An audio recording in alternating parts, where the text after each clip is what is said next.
Good afternoon, everybody, and welcome to the City Commission Conference Meeting this March 1st, 2022. Thank you all for being here this afternoon. We have a lot of ground to cover. Normally, we have our City Commission reports that we go over first, but I think we're going to put that at the end of this meeting. And we have one communication. But before we begin, for those of us in the room and for those of us who are watching, I would like to take this point of personal privilege and ask that we all share in a moment of silence on behalf of those folks who have lost their lives, the children, the women, the men in the Ukraine conflict. If we could just take a moment and have a moment of silence.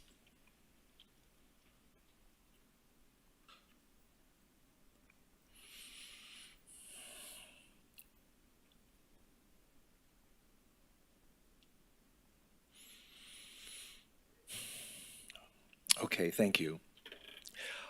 We have one commission report, one communications rather to the commission. This is from the Board of Adjustment, and to have the staff consider how the city treats enclosed, partially enclosed shade structures for outdoor kitchens. Is that something that is an issue, Mr. Fajardo? What does your outdoor kitchen look like?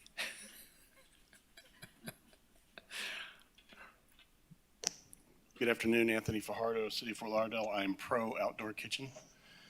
The conversation came when we have what's I would refer to as an historical interpretation of what open means for shade structures. Code says it has to be open on all sides.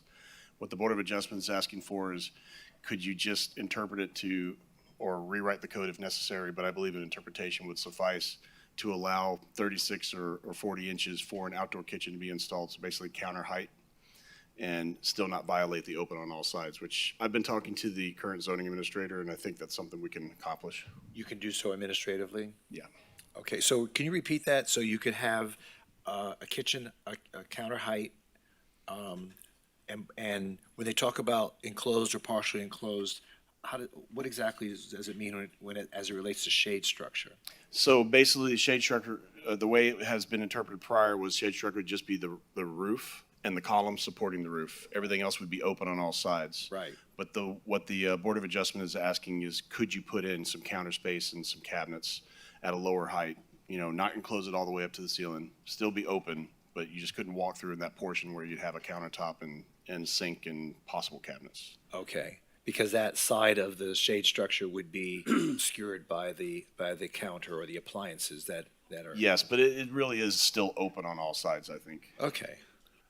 That makes sense. Just before you leave, just so I understand it, because I know they're trying to get cabinets put outside in a kitchen, but before you can do that, you don't take a kitchen and sit it on the grass. You have a foundation, you're gonna have plumbing, you're gonna have electrical, and then you're gonna have this open space kitchen installed. And then there's the 4 posts you just spoke of, and then there's this roof. Now, is all of that going to be written in your code so that I could go in my backyard tomorrow, put the foundation in, put the plumbing in, put the electrical in, then put up my kitchen apparatus, then the 4 posts, and then the roof top? I have to finalize it with the zoning administrator, but I believe you would be able to, yes. So that's all I wanted to know for the public, because this is what's going to happen. So now we can go in our backyards and build our kitchens free. Now, you can't put a door up or take a door up and down without getting a permit. But we could put this structure in our backyards with this new rewriting of the ordinance. I believe so. Until Not believe. Well, no, the reason I say believe so is because the zoning administrator has the authority to interpret. I'm not the zoning administrator. Who is the zoning administrator? Muhammad Malik. So where is he? Right now, he's out of the country, but we have He's out of the country, and we believe Muhammad Malik can do that. I talked to him briefly before he left. He left right after the Board of Adjustment meeting to go out of the country, and we had a brief conversation. He seemed to be leaning in that direction, so I'd have to confirm with him. But based on that conversation and the way I read the code, I think it's something we could accomplish. If not, we can come back to the city commission with a proposed amendment to the ordinance. Okay, I like this. I love it. Trust me, I'm not going against it. I'm just getting clarity for the viewers that we're heading in this direction. So how soon can we have a written document? I think I got to check in when he's back. I think he's back Okay. next week, but I'm not. I like it. I'm all in. Okay. Thank you. Okay, I very have a good. kitchen next week. Thank you. 4 sides open. Any Steve, other you can't come. Any other questions? Ben, you're invited. Business Thank you.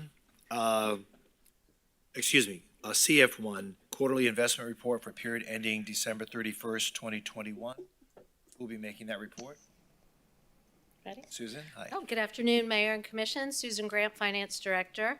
Overall portfolio for the first quarter of the fiscal year, which ended December 31st, 4 basis points above the benchmark, but the benchmark was minus 0.33. So the good news is we're above the benchmark. Set your goals really high, don't you? What was that? So the negative return is the result of that rising interest rate environment that we've been Right. talking about. So these aren't actual losses, but they're mark-to-market losses. Because again, as interest rates go up, the value of the portfolio goes down. The other piece of the good news is as different pieces of our portfolio reach maturity, and it is a short-term portfolio, that we will invest in higher yield securities because of that rising interest rate environment. So that's the report with that. And Richard Pingali from PFM, our investment advisors, is here. And he can give just a short market report. I'm sure there's a lot going on that you'd be interested in hearing about. So I'll Okay. turn it over to Richard. Thank you, Susan, Mayor and Commission. The big news, obviously, is what's going on with the Russian invasion in Ukraine. And understandably, we've gotten a lot of questions about what the impact of that is going to be for government investors like the city. The brief answer is that, right now, as it seems, it wouldn't have a major impact. The biggest impact potentially we'll get a little more information about tomorrow when Jerome Powell, who's the chairman of the Federal Reserve, provides his testimony to Congress. Largely over the past 5 months, the predominant feature of the short-term fixed income market has been the likelihood that the Fed is going to start finally raising short-term interest rates. And projections had ranged that they would raise interest rates by as much as 1.5% in 2022. Some outlying projections were as much as 2% for the year. Can you hang on just one sec? Yes. Chris, I just got some info. The music is still playing on the background of the live feed on the city's website. I just got a text. Can you ask them to stop playing the music so we can? Can we get providing music in here? extra entertainment. Hear We'll have you, to, yeah. Or if the music is playing, can someone dance? Is what they're saying. Who wants to do that? We'll either, Commissioner yes. Glassman. Is that appropriate? No. We'll handle. Thank you. Sorry. Go ahead. Thanks. Sure.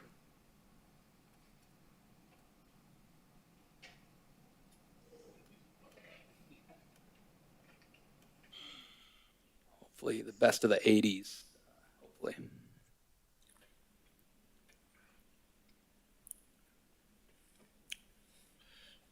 Okay. So the predominant feature is driven by inflation, that the Fed would have a significant number of rate increases this year. Well, with the invasion, that outlook has really been tempered. Markets had been predicting as much as 7 rate hikes or 1.75% increase this year. Prior to invasion, they're now brought that estimate down to 1.25%. The important thing to note there is that it's not that they've gone and said there's going to be no rate hikes. It's that there's going to be potentially a little more caution from the Fed in terms of its ability to raise interest rates. All that being said, the biggest impacts that we've been looking at in portfolios are Is there exposure to Russian companies or is there exposure to European companies that have exposure to Russian companies? Of our approved lists, to this point, we've only put one name on hold. SocGen, Societe Generale, which is not a holding that the city has in its portfolio. Your portfolio largely consists, 2/3 of it consists of government or government-backed securities, which to the extent, something significantly more developed out of this conflict tends to be the assets that the global investing market actually flees into. So that's what you hold. Your portfolio is designed to be one that withstands kind of these periods of high volatility. We'll know more information tomorrow in terms of what the Fed is thinking. But for now, the outlook is that we're likely to continue to see these rate increases in short-term rates, which is a very welcome thing because it implies higher earnings for the portfolio. So with that, any questions? Anyone have any questions? Okay, there being none, thank you so much. Thank you very much. Very welcome. Okay, moving on to business one, feasibility study for Fort Lauderdale Aviation and Aerospace Training Program. Who will be here to discuss that? Zoe is going to be Hello, here. Zoe. Zoe Saunders, Chief Education Officer. Good afternoon, Mayor and City Commissioners. I am pleased to introduce our aviation consultant and provide a little background on the project. Following the goal-setting workshop in 2020, the City Commission established the Airport Workforce Training Facility as a commission priority and reaffirmed commitment to the project again in 2021 and 2022. In 2020, the City of Fort Lauderdale successfully supported the launch of the Avionics Systems Technician Program at Atlanta Technical College. The avionics program was always seen as the first program to take flight toward our larger vision of expanding training for the sector. We then went out to bid to hire a consultant to conduct the Fort Lauderdale Aviation Training feasibility study and needs assessment. The contract was awarded to Broward College Center of Applied Research, and today Broward College will present their findings following extensive engagement with industry leaders and educational providers. Following the presentation, we'll have a conversation regarding those opportunities and certainly look forward to the input as we explore ways in which the city can help to support the workforce needs to meet the current industry demands and also help to grow the sector. I'd also like to acknowledge Rufus James, our Fort Lauderdale Executive Airport Manager, for his ongoing partnership and longstanding vision to expand training opportunities in aviation. With that, I will now introduce our representatives from Broward College, Dean Russell McCaffrey and Dr. Sean Galligan.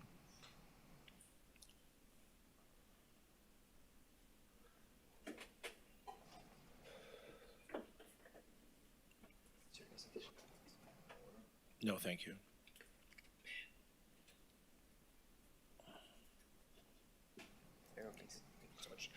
Good afternoon, Mr. Mayor, Madam Vice Mayor, and Commissioners. It's a pleasure to be here today. Thank you so much. I'm Russell McCaffrey, Dean of Broward College, and on behalf of my colleagues, Dr. Sean Galligan and Dr. Erica Amarim, we represent the Center for Applied Research at Broward College.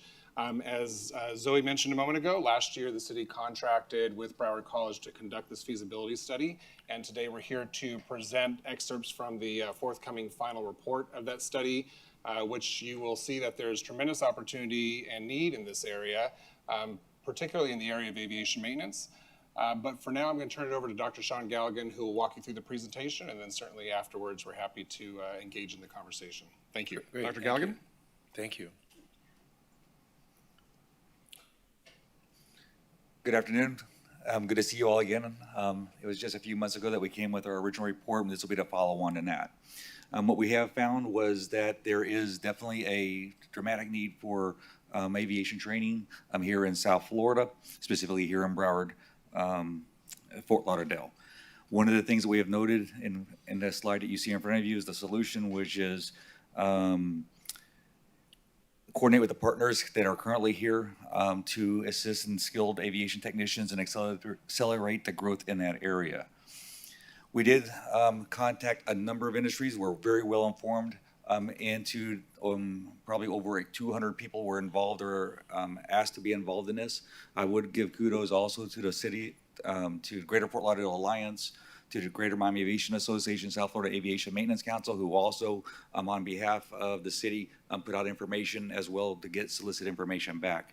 We have the majority of all the industry groups in the state of Florida that were involved in aviation or in the transportation industries, as well as numerous aviation companies across the sector, as well as the educational institutions here in South Florida, as well as in other areas of Florida.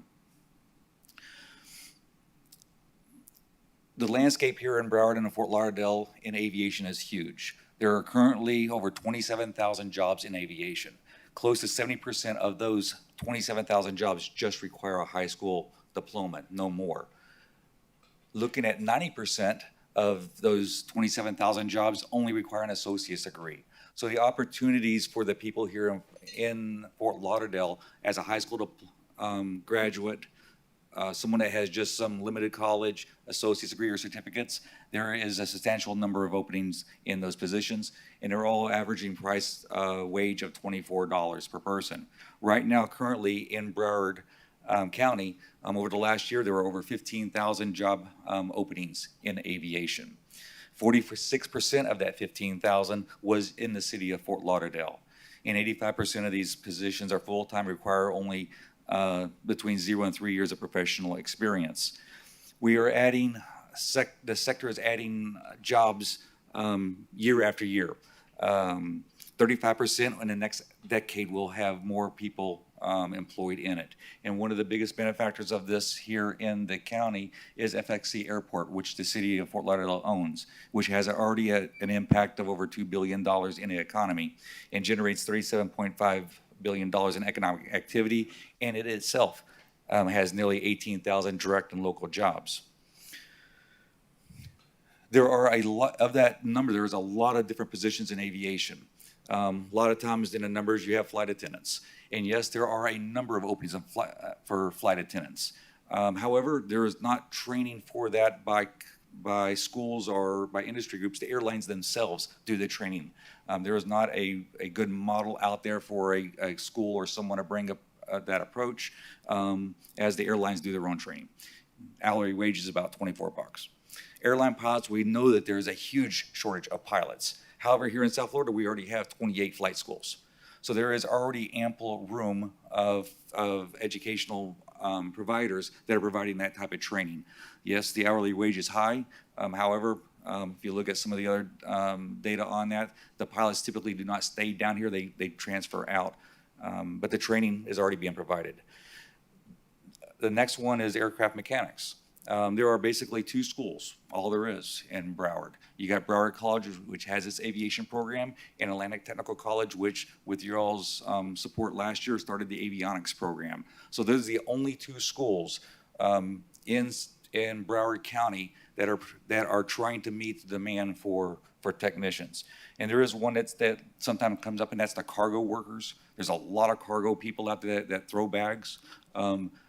No training for those. Those people are just hired off the street, get through the background check, and they're working. There is not a training program per se for those. Right now, on any day of the week, you can go to any of the job boards and probably find between 200 and 300 openings right now for mechanics here in Broward County.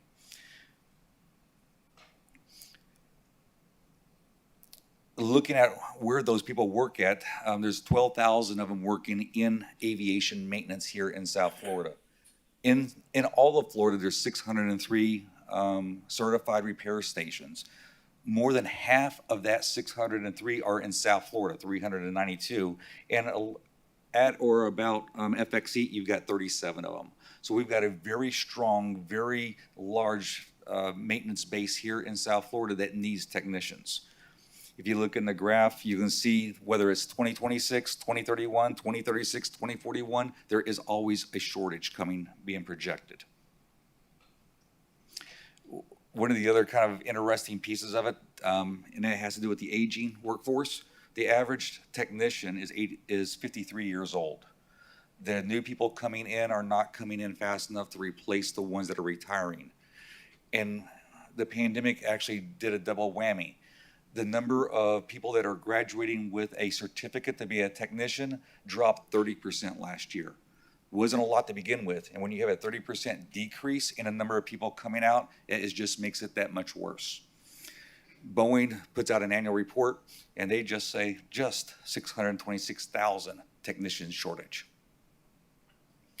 If you look at the type of jobs that are in maintenance, it's not just a technician. There's a large range of people that do maintenance on aircraft. Some of them are non-certified. They don't have a certificate. They are repairmen, linemen. There are good paying jobs. These are type of programs that could be implemented in a high school or an adult ed program or in a community program so that people can get the basic skills in order to get a job in aviation.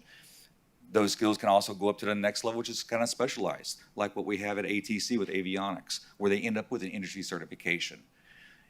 On top of that one, you go to the next level, which would be an AMP, an airframe and power plant technician or an aviation maintenance technician. That is typically your gold standard of a skilled technician in aviation. They're enrolled in a program that probably lasted around 2,000 hours over 18 months. Very intense. The AMP, again, the gold standard. These people are the only ones allowed by the FAA to sign off on aircraft for flight. No one else has that authority to sign off an aircraft after maintenance or repairs. These technicians are highly trained. They've been trained in over 40 different areas. Everything that there is on an aircraft, whether it's electrical, hydraulics, pneumatics, engines, turbines, doesn't matter, they're trained on it. And with that, and this is one of, it's great for those students, is that lots of other industries are very much interested in a person that is highly skilled and highly trained. We have found, and there's plenty of evidence of them being hired out of aviation because of that skill, whether it's construction, power distribution, manufacturing, automotive, marine, heavy machinery, doesn't matter. They're looking for skilled workers, and the only federally certified skilled worker is an AMP technician. In Broward County, there's only one school that can produce an AMP, and that is Broward College. It's called a Part 147 under the FAA rules and regulations. They are only, at this moment, graduating about 100 students a year, far short of what is going to be required to meet the current demand out there in our local place. There's students, prior to the pandemic, there was a waiting list up to a year of trying for people to get into that school in order to get a high-paying, high-skilled career. The requirements that we're setting forth now with an AMP is a baseline for the future. When we talk about the future trends in aviation, it's electric propulsion, endurance batteries, vertical takeoff, VTOLs, biofuels, unmanned aircraft. All those are going to require a skilled workforce.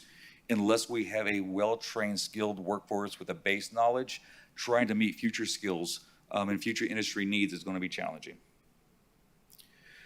The impact of the shortage is quite large. One, they are in high demand, and it's just, for the companies that are trying to grow their businesses, try to bring in new contracts, they're finding it more challenging. The workforce is limited, so therefore wages are going up. Good for the employees. Right now, as a person graduating out of a school just with a license, a certificate in airframe or power plant, they're starting at $25 an hour. And literally within 5 to 10 years, they can be doubling that to $50 an hour. The demand there, you can go to FXE Airport, there are technicians there that are in the 6 figures. So being a technician is not a low skill, low wage position. It is a high skill, high wage. And besides, you can take those licenses and get it and go and get an associate's degree, up to a master's, to a doctorate degree. The scaffolding of going for more education and more opportunities within the industry and the management is there as well. However, what is happening is that we don't have enough technicians. And the companies that are at FXE and at all the airports here in South Florida do not have enough technicians. And what does that what's that causing? It's causing companies to turn down business, turn down opportunities to bring in more business to this area. Lastly, it also may be preventing companies from looking at us as an opportunity for them to relocate their business here. What company would want to relocate to an area where the technicians that they need to grow their business and operate their business doesn't exist or is not sufficient and they cannot grow it? One of the talking points that we had with some of the companies where the more technicians that we could get here would allow them to grow their businesses, would allow others to come in to augment the other part of the industry. With that, again, the skill set of an AMP, they're valuable everywhere. So whether we are looking, there's lots of other areas that have shortages in skilled labor. They, not uncommonly, will poach aviation. You get, whether it is NASCAR, Disney, NASA, SpaceX, everyone is looking for that technician, that skilled person. Whether NASCAR's all the hydraulics, composites, Disney with all the amusement rides, with the equipment, heavy equipment, everyone is looking for this baseline, this technician, and they get pulled away. So not only do we have to try to meet the current demand for our aviation industry, we've got to also consider the demand for outside of the aviation industry. So what do? We have lots of options, and it's not a one or all. It's not one or none. There's multiple ways of doing this, and a lot of this can be done simultaneously as we build for bigger programs.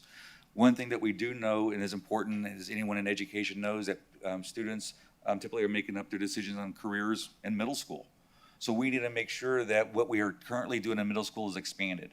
FXC Airport, Banyan, they all do activities for schools. We need to continue that and do it more deeply, more across the board, to have for the instructors, for the counselors, for the students to understand of those career opportunities. Need to offer short-term training programs, ones that may not take 2 years, 3 years. There's a lot of people that don't want to wait 2 years. They need a job now. They need, training, short-term, 30 days, 60-day training, and find a good paying job. Those are opportunities that we could do now where we in our current facilities. Dual enrollment is something that we've done very well in this county. Broward County Public Schools has done a tremendous job of doing dual enrollment, and now Broward College and Miramar, and I believe Stranahan was the other one that is now doing aviation dual enrollment programs. That is just 2 schools. We've got many more schools than that. Just for an example, Miami-Dade has 48 schools that attend an aviation training, technical training program on a daily basis. We have 2. Satellite Park, 147. When you start getting into these here, now you're looking at space, you're looking at buildings, you're looking at facilities, you're looking at a lot of resources. Now we're talking about developing a program outside of what we currently have. But it's doable. We can start small, work up to a large one, something with 25 students, and get up to the 200, 300 student range. As we move from a satellite, which would be a single location for a program, to a whole aviation technical center, a hub, so to speak, where we can not only do the aviation maintenance training, but we can also do additional training and partnerships with the universities and colleges in the area to do the engineering. We can bring in those dual enrollment programs that the high schools have that we could put a spin on for aviation. We got fantastic engineering magnet programs and dual enrollment programs. Aerospace engineers are needed too. We got great programs for medical. We need medical technicians for aviation as well. So we can really tie in a lot of other programs that we currently are doing well in this county, bring them under an umbrella for aviation, and be a world-class location for it. And talking about what a world-class location would look like, you have 2 examples here, one up in Washington, one in Texas. You're looking at a 2 to 3 square acre location, 3-story building, complete set of classrooms, but everything in that building and everything directed into it is going to be aviation related. And when you start bringing in this type of building, then it obviously means that you're going to have some pretty good sized partners to come along. Building a facility, whether it is a small facility or a large facility, nevertheless, is not inexpensive. And this is where what you all are currently doing and can be exemplified more is, advocacy for aviation education and more commerce. Developing of partnerships with what we already have and building those partnerships stronger. Launch marketing, exposure and recognition campaigns in aviation, not here just locally, but nationally. You'd be surprised. We, in the last report, there's over 40 aviation programs here in South Florida. Most places have no idea that we have so much available in higher academics and engineering for those companies to move down here. Identify and secure funding, whether that is private philanthropy, whether it is state, federal dollars, your assistance in bringing that money down to us would be important. Resources and property. You need land, you need buildings, you need space, you need those type of cooperation.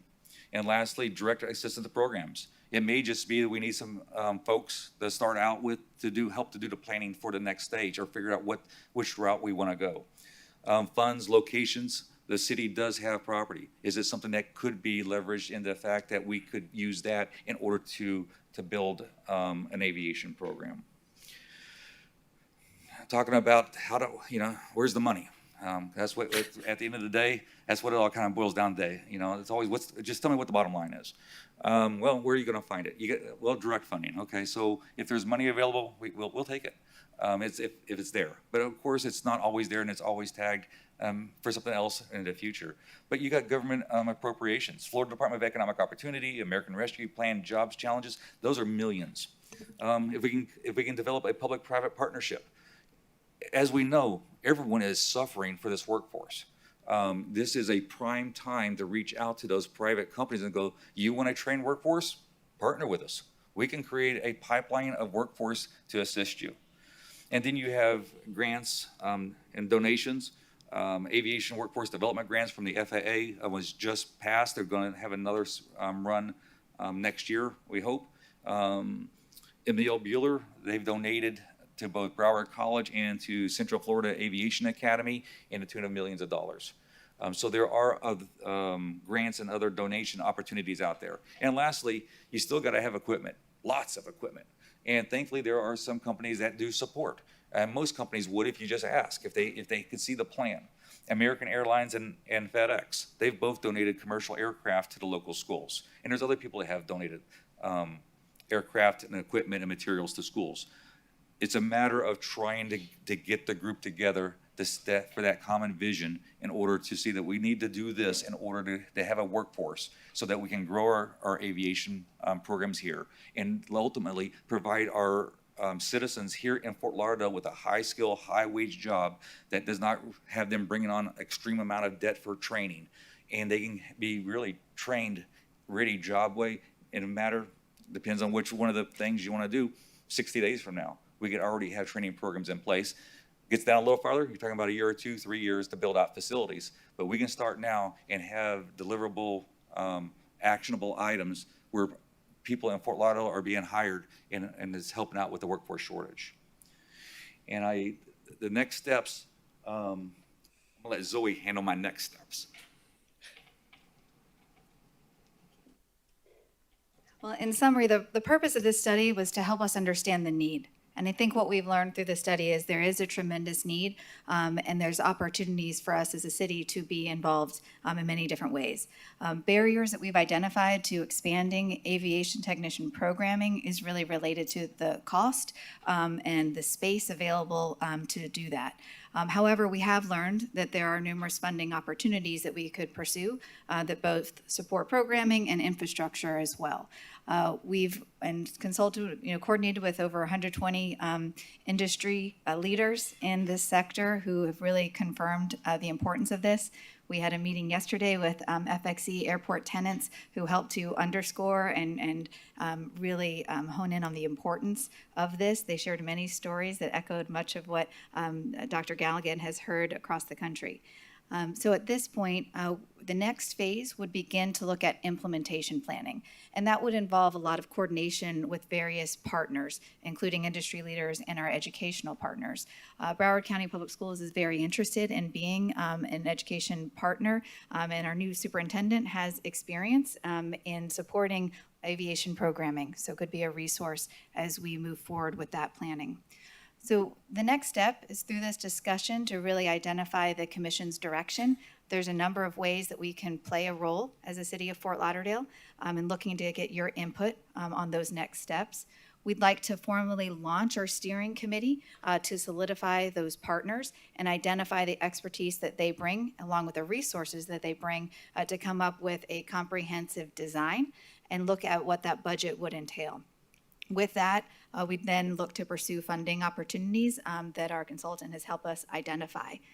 So with that, I'd like to open the floor for questions and discussion. Thank you. Great, thank you. First of all, thank you, Dr. Galligan. This is a very comprehensive report, and we appreciate hearing this because we did, as a commission, make this a priority. And we always felt that there was an opportunity for the city to participate in trying to really seek out opportunities for training and placing people in jobs such as these, especially since we own our own airport, and we do understand that there is a gap in hiring talented and quality people. I'm going to open it up to the commission, but before I do that, Zoe, when you say formally launch a steering committee, how do you see that being? Who's part of that steering committee? How would you compose that? Absolutely. So 3 years ago, we established a working group that helped us to identify this broader vision and focus on the immediate opportunity of launching the avionics program. And since then, we've expanded the scope of those partners that are involved through this study. Dr. Galligan shared many of those stakeholders who have already voiced their commitment for being involved and engaged in a meaningful way. So what we look for in that steering committee was to have representation from those industry partners who are willing to play an active role. In some cases, that might mean that those partners would be able to host students on their place of work. They might have equipment that they could donate. They might have philanthropic opportunities to be able to support the project. And then we'd look for our educational partners to be around the table, including Broward County Public Schools, Broward College, and there's a number of other aviation education providers nationally who are really looking to come into the Florida market. So you would organize that? Yes. Okay.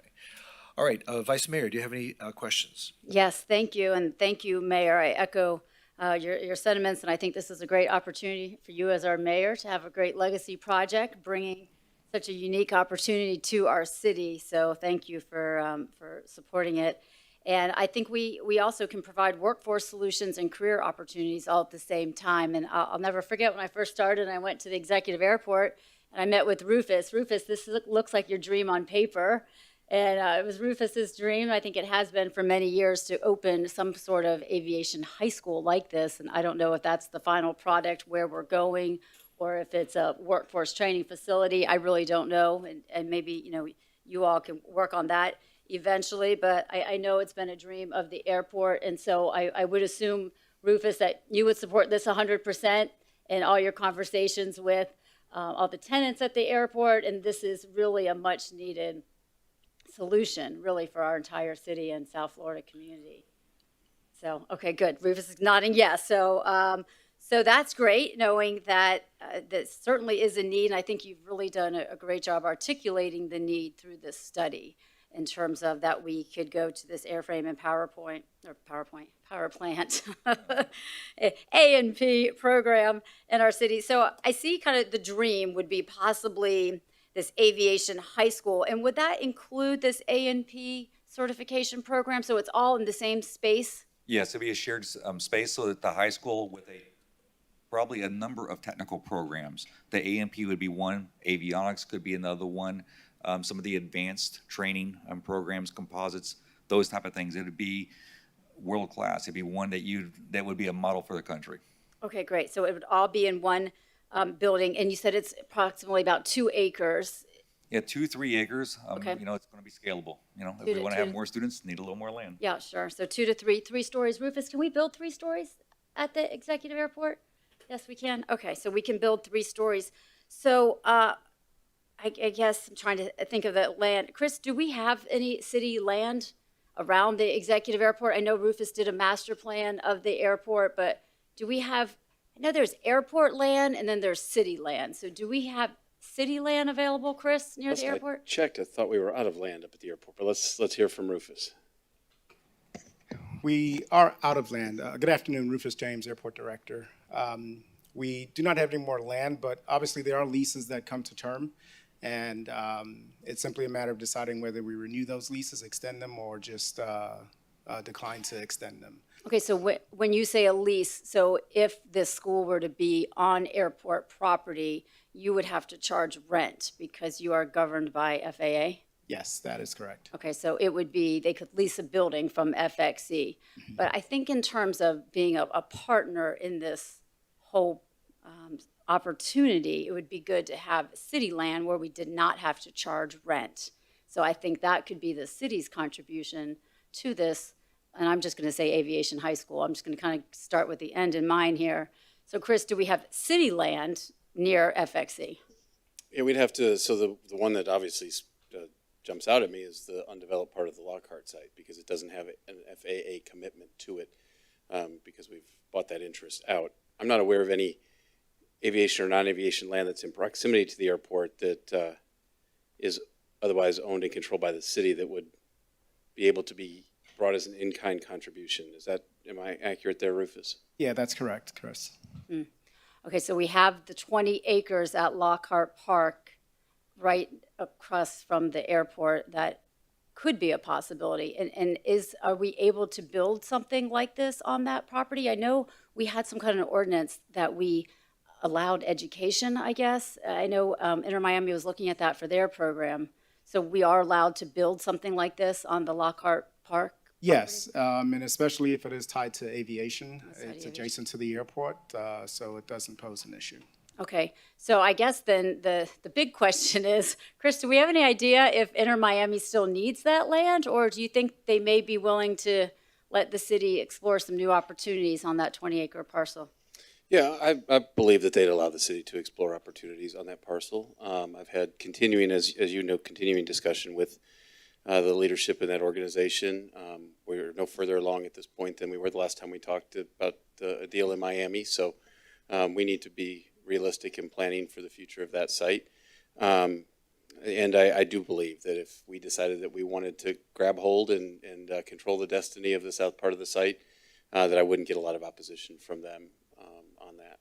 Okay, so I know they are exploring going to Miami soon, and I know that vote is coming up soon. So maybe they just really don't have as much of a need for the 20 acres that they initially stated. So I guess if we're looking at opportunities, how do we get confirmation from Inter Miami, or how and when would we get that confirmation? Yeah, we started to have some of that discussion last week as a result of our conversation. I've got another meeting Thursday when we get back from Tallahassee with people close to the ownership of the team. Candidly, I think some of the concepts we've been talking about here lately that deal with this school, as well as the concept of a world-class Olympic-style skate park and esports incorporation into that site somehow, I think those are all starting to mesh together fairly well. And finally, for the first time, really have a sense that the uses that are being talked about out there complement each other. And I think we have an open Inter Miami to talk through how that happens. And frankly, if we decided we wanted to be back into the let us just build it out and let's figure out how we tidy up the comprehensive agreement so that it meets compliance with what was proposed, let's figure out how we do that. But I think they would be a willing partner. Okay, so we may have the opportunity to kind of come back with that land. And what Chris was talking about with, and Mayor, this was your idea, so I'm going to give you all the credit, okay? So I know you talked about skate parks a few times, and I know I said kind of I really didn't think it was a good fit because there was a skate park across the street. But we actually, Chris and I saw a skate park recently, and because it's an Olympic sport now, there's a whole new interest in level of building out maybe an Olympic training site, or at least with the specifications, for the Olympics, that we could build this skate park so that the kids could actually practice there, and it would have what they need, and the course, I guess, would fit the Olympics. So I think, Mayor, your idea, I do think that would be good to put that at Lockhart if Inter Miami gives us that land, if they don't need the land anymore. I think we should explore that, especially with the 27-meter dive platform coming. I mean, you could use both of those. You can have the feather in your cap on all those with the skate park, and possibly, if we could fit this in too. I mean, we lose some of the green space that we initially kind of had on that property, but if it's a need that you all feel makes sense for our city, then, you know, then let's just have that conversation. I don't know. What do you all think? Well, that's a separate conversation, but I Okay. think at some point, I appreciate your, your agreeing that it would be great to start to activate the site, instead of, along with having a passive open green space. So, but that I think is a conversation at some point that we can have. and Okay, so I discuss. guess with this one, let's just focus on this. If, if we took 2 to 3 acres out of 20, we should be able to find a way to make it fit. And obviously, I think I'm committed, and I know I've heard you also talk about, career opportunities in the career technical world, and I believe the state is too. And I know Daphne had some information. Maybe we can ask her to share if she comes a little bit later about what Dr. Galligan, you were talking about Department of Economic Opportunity. I know she's working closely with them, and I know there are some opportunities like up to $10 million kind of annually for, the state to help with a program like this if the state likes it. And then there are, we have all these great partners, including the city giving the land. So I do think it's probably key that the city is the partner with the land, because I think it shows just a really strong partnership. I love Broward County Public Schools. Zoe, I know you've worked with the new superintendent. I know that's great. And Zoe's also worked with the new superintendent of the middle school and high school in my district, Rickards and Northeast, about talking about building out this aviation track, starting in middle school and high school, and then possibly articulating to this site. And obviously Broward College would be a great fit. So I don't know. I think it sounds like a great dream. I know of one that Rufus had many years ago, and the study has really kind of highlighted the need. So what do you all think? Commissioner McKenzie, any thoughts? I like the concept. First time really, hearing it. Where we go from here, I don't know. I mean, let's explore further. I think Zoe suggested that we constitute a steering committee and let the steering committee give us further definition as to the direction that we need to go in. But I think we've already identified the need, that the need is not being fully addressed by the existing institutions. That's the message I'm getting. Yep. To some extent, we have a lot of capacity, and others we have insufficient capacity to address the need. So I think that the next steps is trying to put together the steering committee, which would not only help to address the need, but also funding opportunities. And if we need a site, if we wanted to actually build a school, that's one thing. I always thought that we would partner with existing educational institutions like we did with Atlantic Tech. Yes. But we'll see where it goes. Great. Right? And the thought too with the steering committee would be if we could assemble that group within 3 to 6 months, we could really solidify the design. So we have a sense of where the partners can play based on the work that we've done to date. But then this would be a more focused group to really map out the different resources that each partner would bring to the table. And some of that would look like it might end up being a hub. So if there's space to do some of the foundational training in a middle school and high school in the early ages, we would support that. And then when they need to have more of the hands-on experience with big engines and things like that, that would be really the sweet spot for what the training center would address. Okay. So Zoe, you think you need a little bit more time to kind of really nail down whether the need is the 3-story high school or more of a scale-down training hub? Or are you thinking in your mind, based on all the research and Rufus and Dr. Galligan and you, that really the best goal would be this aviation high school? Or are you still, is that part still unclear? So I think we'd have to determine as we get all the partners together how that ends up shaping out. But certainly the interest would be creating early career exposure in those middle school grades. So we definitely want to create a pathway for training opportunities at this facility, and we'll need to continue to work together to identify exactly how that would be structured and how it would be delivered. But Dr. Galligan, do you have anything to add to that? I mean, I guess, do you all have enough from us, and we'll hear from Commissioner Glassman and Sorensen too, to take this to the next level? I mean, I guess I want you to have clear guidance. Is this something the commission supports before you start talking to other people about it even being a possibility? So what are you thinking, Dr. Galligan? Are you thinking the goal should be Yes. this 3-story school, or are you thinking you still need to explore the relationship? We need probably 6-story, but I'm gonna go with 3. It's a matter that there is a definite need right now today and for the next decades that we need technicians, and that will be a standalone type of facility. However, it's not one or none. It's all of these pieces. We need to start in middle school. We need to start getting career opportunities. We need to be into the middle schools and the high schools doing other type of technical programs, because really, to build a new facility, that's 2 years from now. We've got companies today that need people today and tomorrow. We cannot wait, for it to open. We need to start now on something, get it going, and keep ramping it up until we have a full-blown facility. Okay. Well, if you can put the money together and find the right partners, sorry, I 100% support this idea, and being on that land also, I support that, so. Okay. So, as I was saying, and you took it somewhere else, the concept I like, depends on where we go. I guess you all just kind of clarify that piece. And maybe somewhere in the presentation I missed, and maybe you can help me. I did hear the word P3. To me, P3 means you will capitalize it, you will run and operate it. If we did not get the P3 appetite, who covers this cost?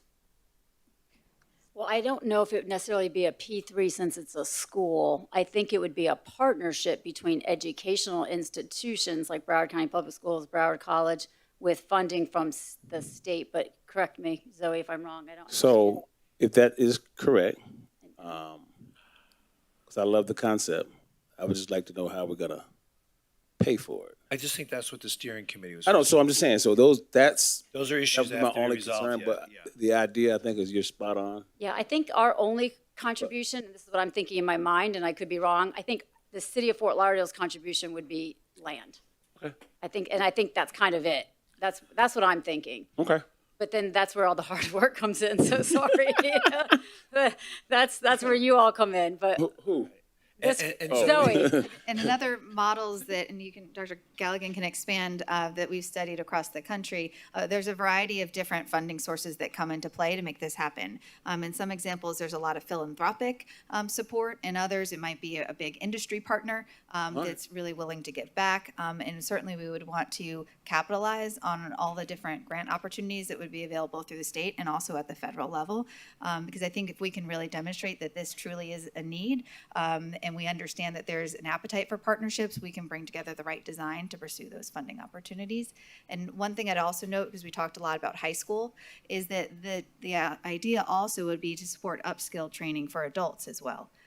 So this could help adults as they're trying to transition to other career pathways, capitalize on those workforce training opportunities. So that kind of clears up that piece, and my last piece is always the legal piece. Are we good? Clarify the land issue real quick, or I can for you. Right. Well, there's a lot of layers. The land, we can't give land away, so we'd have to work out a lease or something, or rather, or sell it. But there's, talks of steering committees. I don't know if those will be reporting to the commission, so we'd have to figure out how to formulate that. So we need to sit down, and because obviously we don't run educational institutions, so if there's a P3 concept to it, we have to take a look at that as well. So I don't have enough information to really opine, but we really need to look at every layer. Okay. So, Commissioner Glassman, Sorensen, what do you all think? Well, think it was we're getting going there. that Wait, Oh, Commissioner you're McKenzie still was still working? talking. Okay, sorry. So I'm fine, but I didn't want that opinion. What I was trying to get at is the whole concept. I know that in the past, in some of my experiences being here, when you're dealing with, it was mentioned during the presentation, sometimes airport land gets a little bit more complicated than traditional land. So if it lands on one of those pieces, legally, can we do this? Because we went down this route some years ago with the previous commission, and I think we got right to the end of the cliff, and we found some type of legal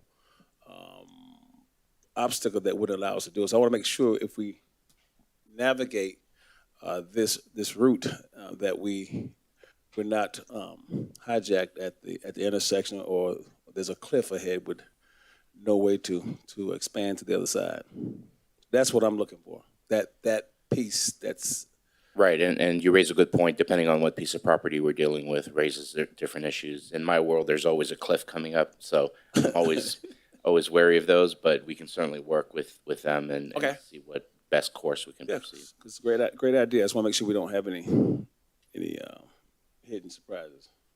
All right. Commissioner Glassman? Yes, thank you, Mayor. Thank you, Doctor, and Zoe and Rufus. It's very exciting. I think it's a great concept, and I think we definitely have to do everything we can in terms of the steering committee.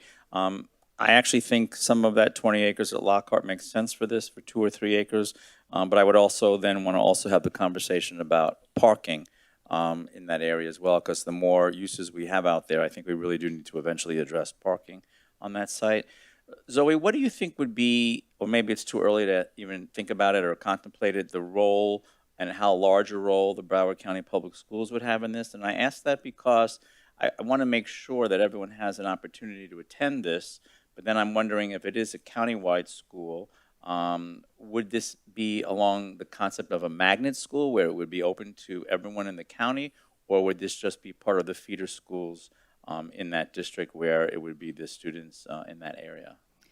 So certainly, the Broward County Public Schools is very interested to participating on the steering committee. And I did share that while we supported the launch of the ATC program, Atlanta Technical College program, sometimes many of our residents didn't benefit from transportation options because they lived south of their transportation boundary. So we would just need to make sure we prioritize that we want to maximize the benefit for our Fort Lauderdale residents, and I'm certain we could be able to identify ways to do that through, magnet programming, or potentially we could talk about set-aside seats for Fort Lauderdale residents, particularly if we're coming in as a partner and contributing significantly in terms of land and organizing. Certainly we could find an opportunity to make sure we maximize that benefit. Is there a parallel road that's happening right now with the school board in terms of this concept? Is this something that they're aware of and talking about? And obviously, building schools and running schools is the purview of the school system, not the city of Fort Lauderdale. Right. So I was just wondering how that comes into play. Perfect. Yeah, we're every time we engage with Broward County Public Schools, we're very intentional around clarifying our role. We think we have a unique role to offer, and in this case, it would potentially be helping to really influence the right partners to come into play and potentially land. We definitely would look for them to be an educational partner, and I had a conversation with Superintendent Dr. Cartwright and also the Chief Academic Officer. They're really interested in the opportunity here of being able to make connections between their magnet programs, technical colleges, and also the concept of reimagining middle schools. So there's a lot of synergy that we can create, and I think they're very interested in that. There are some aviation programs that our high schools across the county are focusing on in partnership with Embry-Riddle. So naturally, there's an opportunity to build upon those in schools that are in close proximity to the city of Fort Lauderdale. But in our conversations, it's been around certainly creating the pathways. We've talked and engaged heavily with the director of CTACE, who supports their career and technical programs. And again, they're really interested in doing what the industry says is needed. So they really appreciated the city of Fort Lauderdale doing this partnership and really looking to this study to help them identify where they do need to grow the academic programming. Okay, great, and thank you. And again, Commissioner- Doctor, thank you for the feasibility study. I really appreciated it. Thank you, Commissioner. Commissioner Glassman, real quick, I think one of the points I heard you mention was Broward County Public Schools build schools.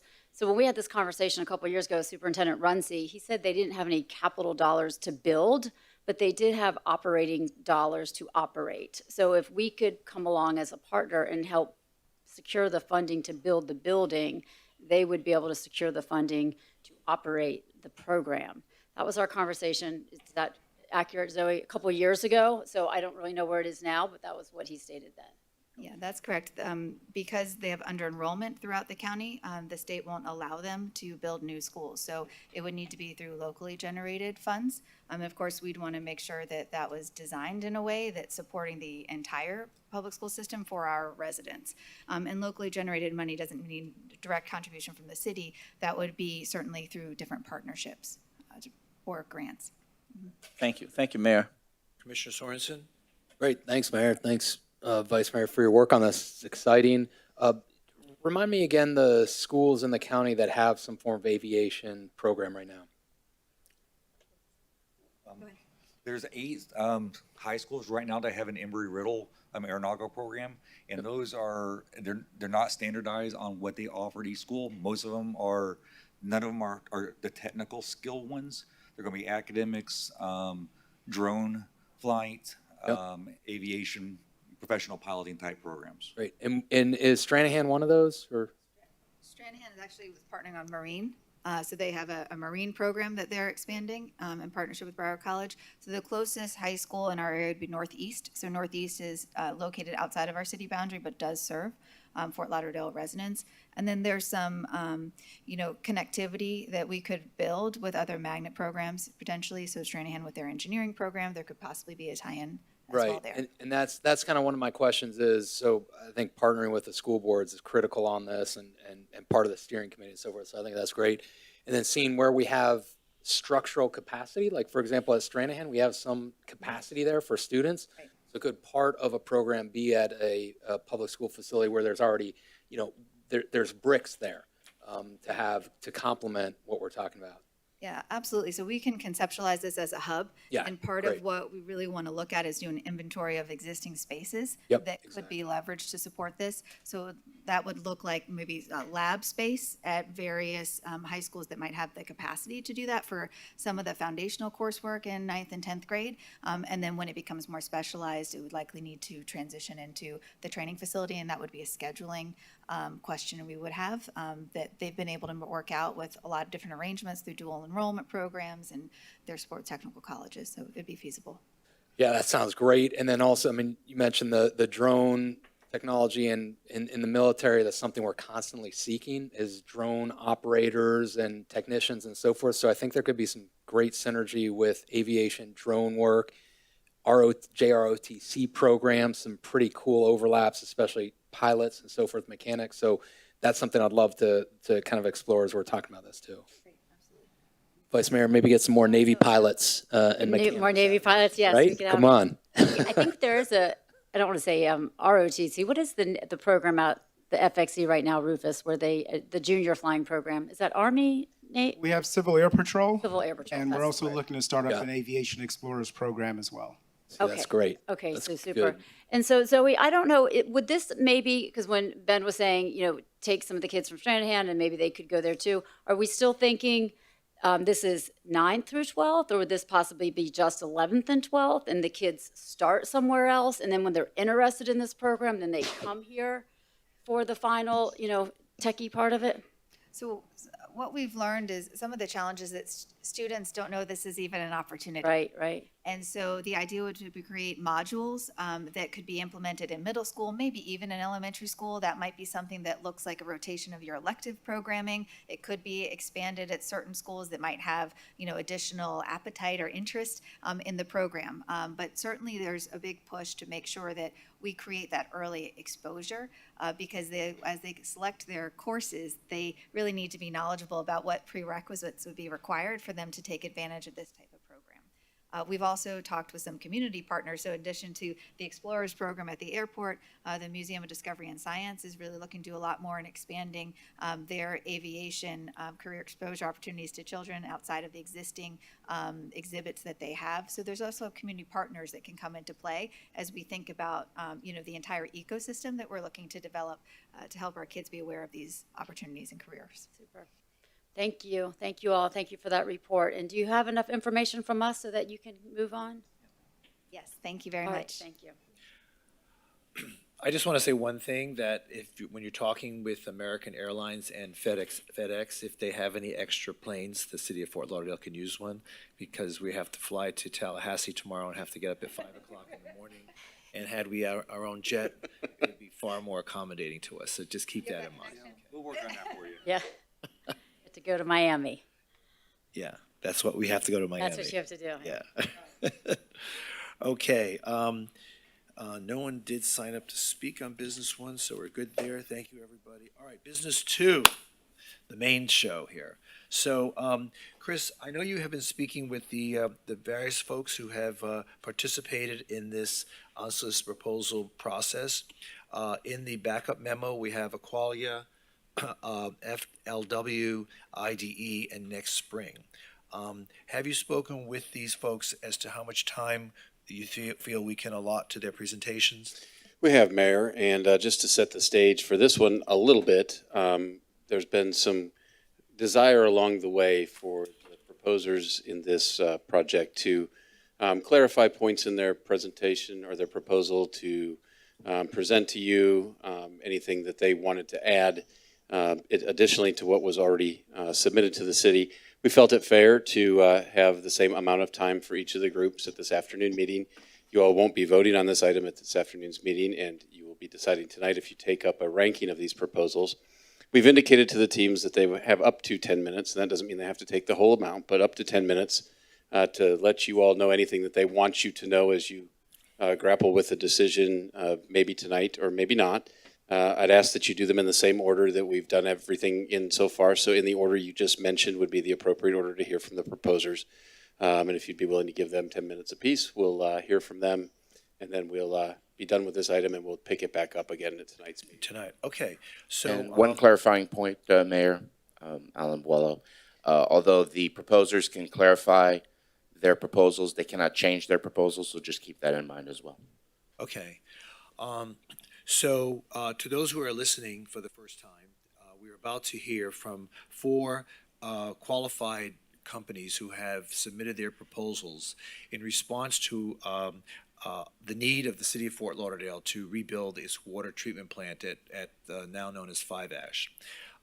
And this afternoon, we're going to hear 10 minutes from each of the proponents, each company that has made a proposal, and then tonight the city commission will rank them and make a final decision tonight as to which company we will go with, and hopefully soon see a replacement of the 5 Ash water treatment plant. Now, before we begin, does anyone have any questions? Are we all ready to get going? Okay. Just one other quick question, Mayor. City Attorney, what are we able to ask questions? What do We wait till after each one and ask questions. Can we ask questions after each presentation? That's up to you. You can certainly ask questions, but questions. that's up to you as to when you Save want your to do it. questions after each one, not after all of them. Okay, so after each one, we'll ask questions. Because otherwise it'll be stale questions. So Great. after they've made their 10-minute Right. presentation, then if you have any questions, you can ask. And then Mayor, just so kind of setting expectations, what type of discussion are we going to have as a body this afternoon, if any? Or are we waiting till, I just want to be clear that Alan's, we're all. Depends how long it takes, and then we Okay. have a number of people who sign up to speak, but most of these people are representing one or more of the applicants. So we can talk about that. Okay, Alan, what's, right. To the extent you have any deliberations on any selection or ranking, I would reserve that for the evening, because that's the advertised item for that time. Okay, so you'd rather us not talk about what makes sense, what doesn't, until this evening? Right, I mean, preferably, you can obviously ask as many questions as you want of the proposers and get your clarifications and the information that you need to make a decision, but any sort of deliberation between you should occur at tonight's meeting. Okay, all right. Thanks, Alan. Thanks, Mayor.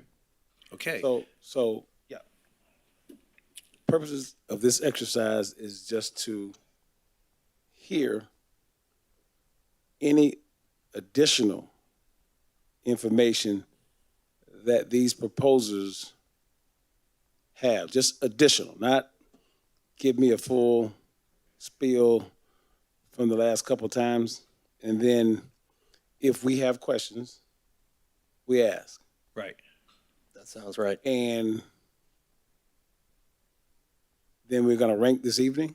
And then tonight we rank them, yes. We're going to rank this evening? We're going to rank this evening, yeah. Thank Alrighty? Okay, so in the backup, the four teams are listed as Aqualia, FLW, IDE, and Next Spring. So I would invite the Aqualia team to begin the presentation process. Good afternoon. But keep in mind, everybody, the city commission has engaged outside counsel and outside auditors to vet many of the facts and figures of these proponents. This is not the first time the city commission has reviewed the information that we're going to be presented today. This is a consolidation of their presentations, and it's sort of like the wrap-up performance. So I just want folks to understand that the process has been going on for many, many months. And are you going to run the clock, Mayor? I will do that. I have it Thank right you. here. Get the shot clock going.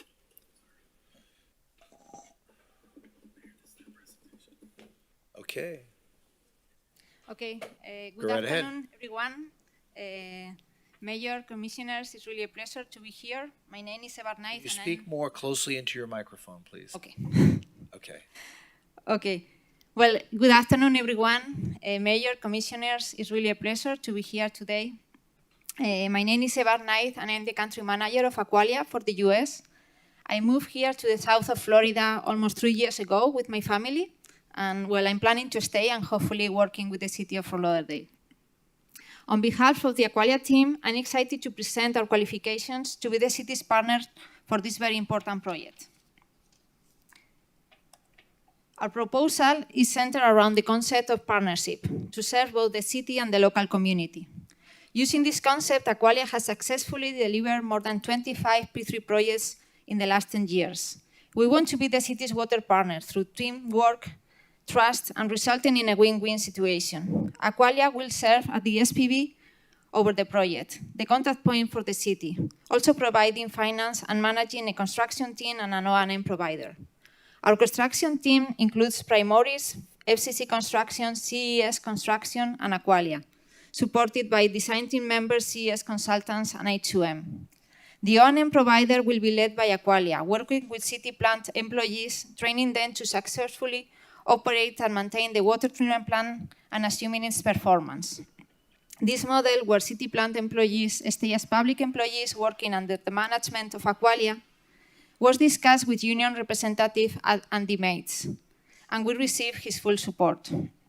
As a partnership, city staff will be involved since day one on the project, setting the project goals, collaborating and approving design, monitoring construction, and approving and accepting plant once all parameters have been met and the plant produces the required quality and quantity of water. At Aqualia, we really work towards achieving the Sustainable Development Goals, and this project will have a very positive impact on number 6 and number 17. Our team covers international and local experience. As a team, we are experts in designing, constructing, and operating maintaining water infrastructure projects, delivering more than 2,000 design, construction, operation projects, of which 500 has been successfully delivered in Florida over the past 10 years.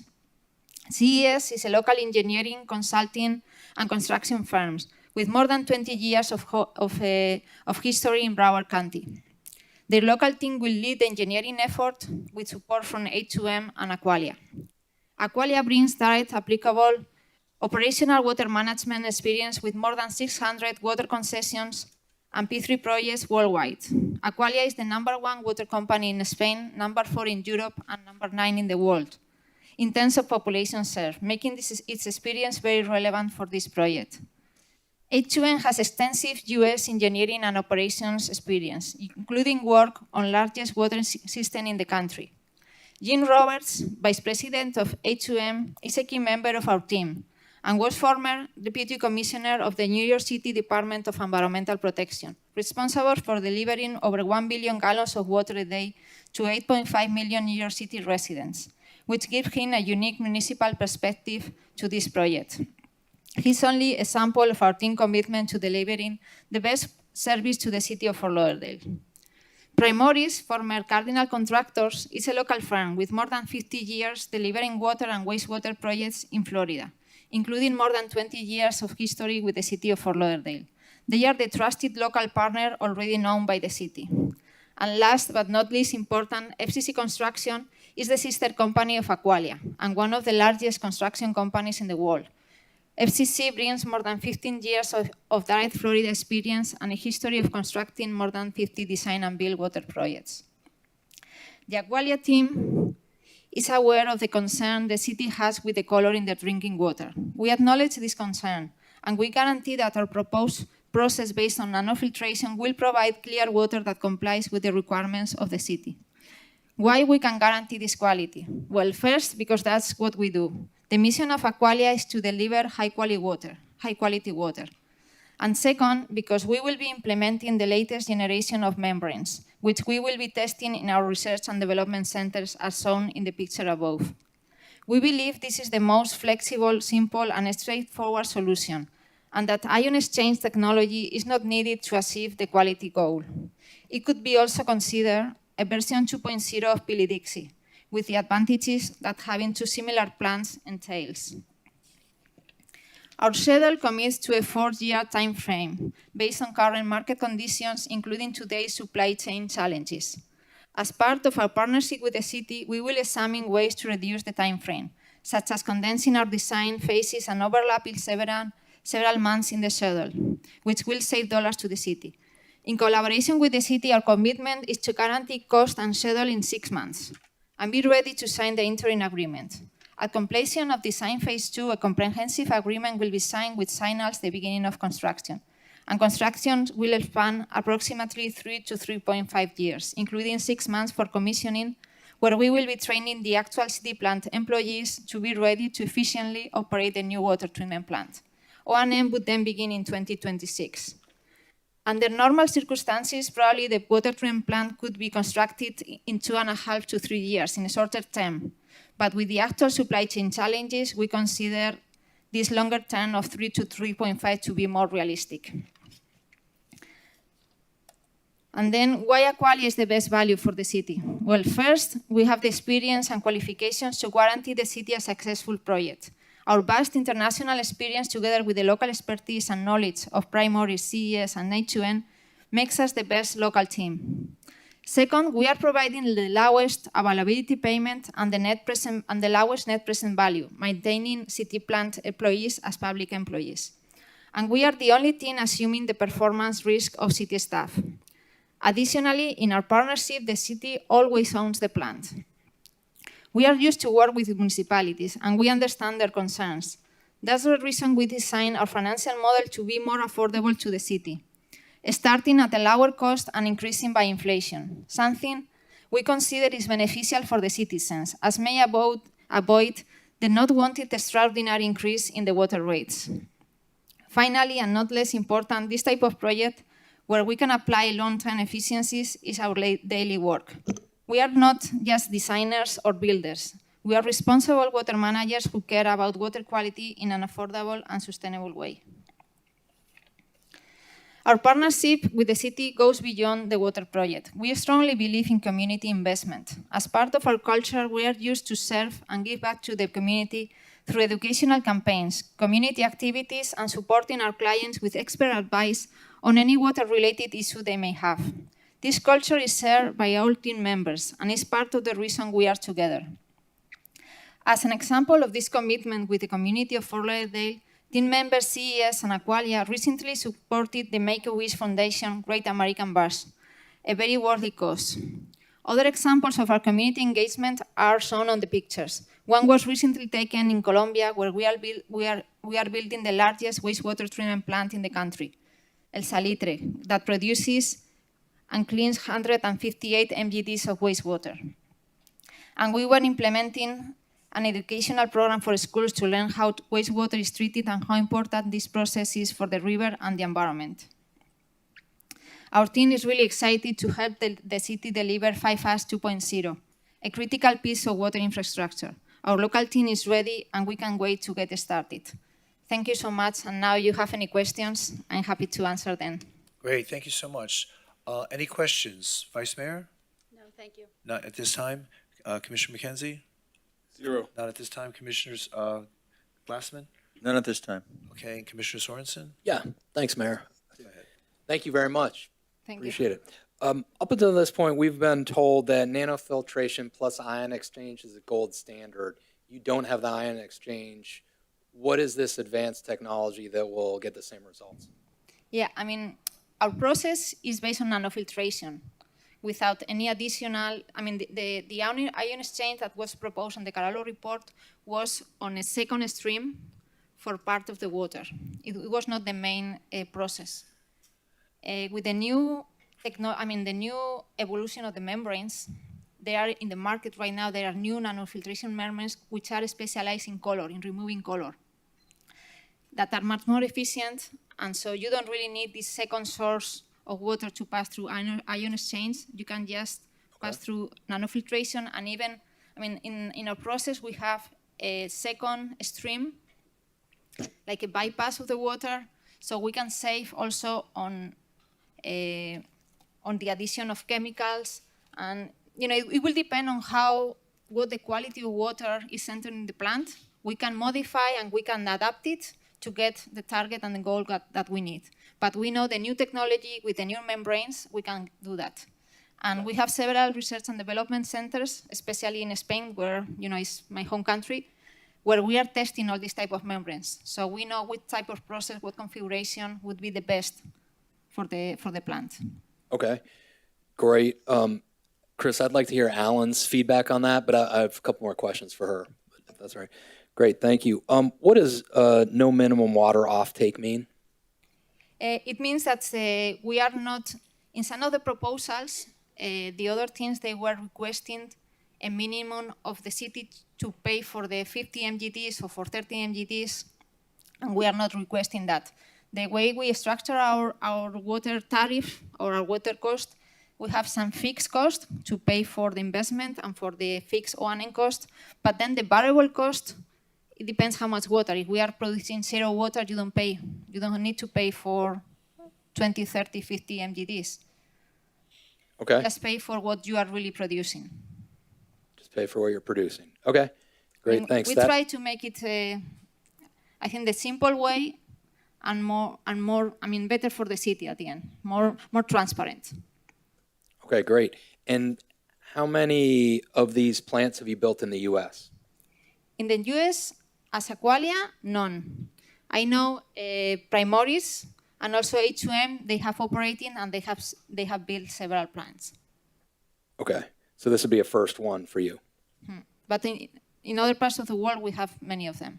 Okay. And we are operating them. Does the U.S. present any kind of differences, challenges that other parts of the world don't, or is it pretty much the same everywhere? I would say it's very much the same. At the end, we are treating water.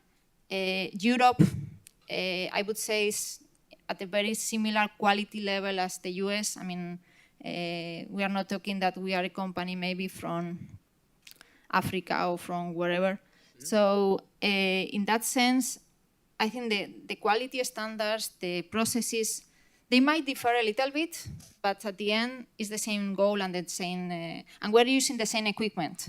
I mean, the same vendors for water treatment are here and they are in Europe. So we will be using similar brands and similar vendors that we are used to work with. Okay, thank you. Thanks, Mayor. That's it. Chris, if I could get Alan's feedback, please. Alan is in Public Works, Alan, so we probably would ask Omar as our staff member to respond to questions. I just ask that you keep them confined to questions related to what was just presented, as opposed to outside of that, because that becomes deliberation and that we should do tonight. But if you want to ask Omar specifically about something that was represented by Aqualia, that's fine. Yeah, it'll be about the nanofiltration technology. Okay. Yep, Omar would be our staff member. Okay, perfect. Omar Castellon, Assistant Public Works Director. All companies' proposals included 70% nanofiltration, 30% ionic exchange. Aqualia was the only one that proposed 80% nanofiltration and 20% raw water. So in our evaluation, they meet the requirements, but the other three exceed the requirements because it's a better quality water. Okay, so you think the ion exchange component with nanofiltration results in a better quality, even against the newest generation nanofiltration? Yeah. Okay, All right, thank you. Thanks, Chris. That's it? Yeah, that's it for me. Thanks, Okay, Mayor. great, thank you. So may I invite our next proponent, the FLW team? Who's going to be presenting?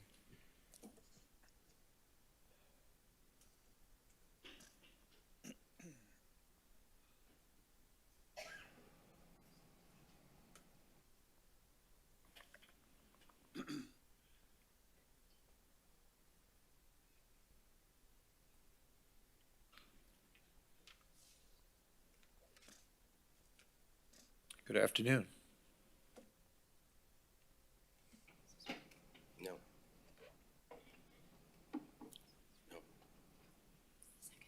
Sorry.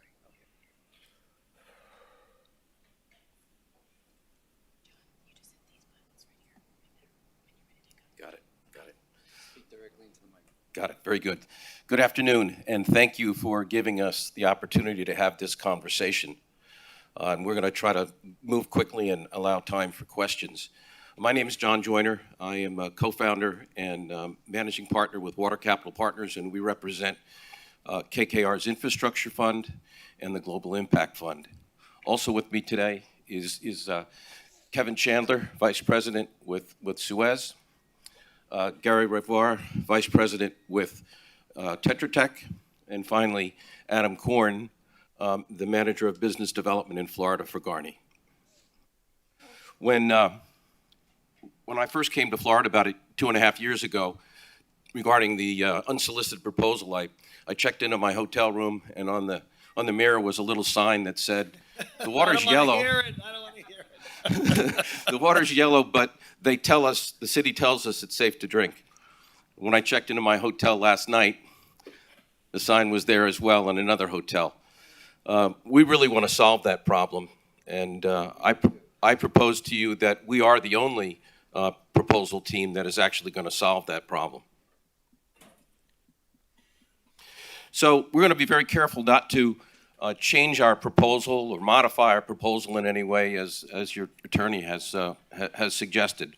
But there are a few mistakes that really do need to be clarified, as we were sort of dinged, if you will, in the evaluation. We did, in fact, use the recommended Carollo approach for the process application. There was some discussion about additional land being required that would slow the process down. We do not require any additional land. There was some comments and some comparisons about our financial qualifications being comparable or equivalent. It's just not even close, and we'll get to that in a minute. And when you look at Suez today, they're the largest water utility in the country, about to be the largest water utility in the world. It's hard to compare to them in that little matrix that Ernst & Young put together. And then finally, we'll talk about the lowest rate impact. By far, we're going to deliver the lowest rate impact, 3 years from now when this plant comes online. So there's a couple of things we want to make sure that are understood. The approach that we're taking, this guaranteed comprehensive approach, allows us to guarantee water quality, not when the water exits the plant like the others, but guarantee water quality at the tap. That's color, quality, and reliability. And we're going to be able to do that only because we're going to operate the Peel-Dixie plant, as well as the new plant, as well as being responsible for investing in the distribution system and operating the distribution system. That's the only way you can guarantee the service and quality to the customers, to your constituents. And we're going to do that by investing, in the beginning, $35 million a year, and then $30 million a year for the remaining portion of the contract after the first 15 years. And my investment banking friends will want me to say that's also adjusted for inflation, so it's really more like $40 million a year over the term of the contract. As far as the employees are concerned, of course, we're going to offer attractive employment terms for the city employees. But in addition to that, we're going to offer the opportunity for them to not transfer, but we will enter into a proven leasing arrangement, Kevin lives with this every day, where he's in charge of a project right now. In that manner, we'll have the ability to manage those employees and to have operation control over the maintenance of the system. Our team, by far has the greatest presence in Florida, and I want to get to that in just a moment. And then, as I mentioned, the lowest rates, predictable rate increases over the term of this. Just to stick the number in your head, our rate increase based on our modeling, our current modeling, is about 5% rate increase in the first year, but only 3.1% over the term of the contract, well below the 5% national average. So just a few things quickly about the team. As I mentioned, Suez is merging with Veolia right now. That will make them the largest water utility in the world. KKR has $218 billion of assets under management. Suez and KKR together, are massive amount of capital and financial capabilities. Garney Construction is the largest water utility contractor in Florida.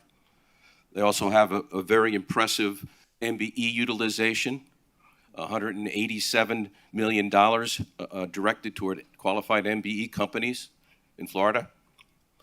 Tetra Tech, it's ranked #1 by ENR for the last 18 years in water utility work, and Garney and Tetra Tech have worked together on over 40 different projects.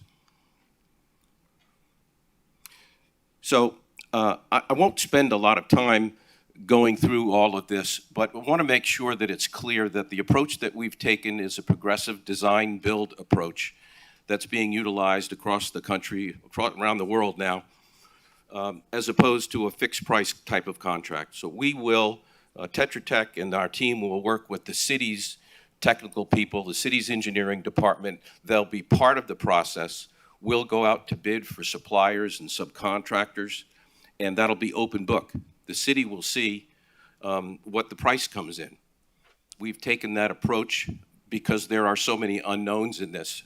Regardless of what somebody may suggest as a guaranteed approach, you can't really do that yet.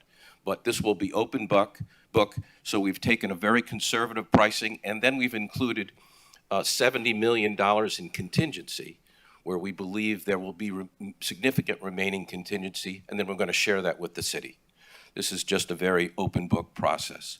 So as you can see here, there's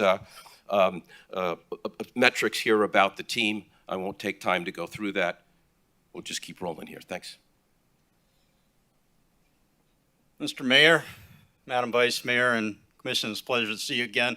As you recall, we started talking about this challenge late summer of 2019, and again, we welcome the opportunity because we believe that we have the key solution here for you to ensure that water quality at the tap meets the expectations of clear water, safe drinking water, and exactly what the customers of Fort Lauderdale expect. Just wanted to point out a couple of things, and Omar addressed it earlier. One of the clarifications that was provided was the error that was made when the Ernst & Young report that we only included nanofiltration, but clearly we did include a blend. That's been corrected on the record, and just wanted to point that out. And then secondly, to talk a little bit more about what John said about our approach provides very predictable rates for your customers. We have an investment of $30 to $35 million in the underground infrastructure, in addition to building a new plant to keep your infrastructure updated with very predictable rates that your customers will know from year to year exactly what the rates are going to be. And I want to point out that in our proposal, we are paying you $3.8 million a year, and our rates are not 75% in the first 3 years, as was indicated in the Ernst & Young with one of the other proposals. As John mentioned, less than 5% year over year. So with that, I will turn it back to you, John, to wrap it up in the last 2 minutes. Okay, well, I'll talk fast. So, we hope that we've delivered a message to you that our approach is the only one that really solves the yellow water problem, where you're not going to have people pointing fingers at each other. We have the most financial strength, the most experience, and, is with respect to rate increases, the Ernst & Young's report, showed a 70% rate increase with one of the other proposers, 70% rate increase. We're entering into a public-private partnership, and there's no way we want to be around as your partner when rates have to be raised 70%. Got to try to stay under that 5% per year to maintain your relationship with your partner. We're involved right now with 2 municipalities for the last 10 years, and you cannot deliver that kind of rate increase. It's not politically viable or business viable. Thank you very much. We look forward to having your questions. Great, thank you. Chris, can you clarify that? Who's proposing a 70% rate increase? I do not know that there is that being proposed, but I will just leave that to the proposers to take that position. Okay, all right. Okay. The fourth bullet up on the screen.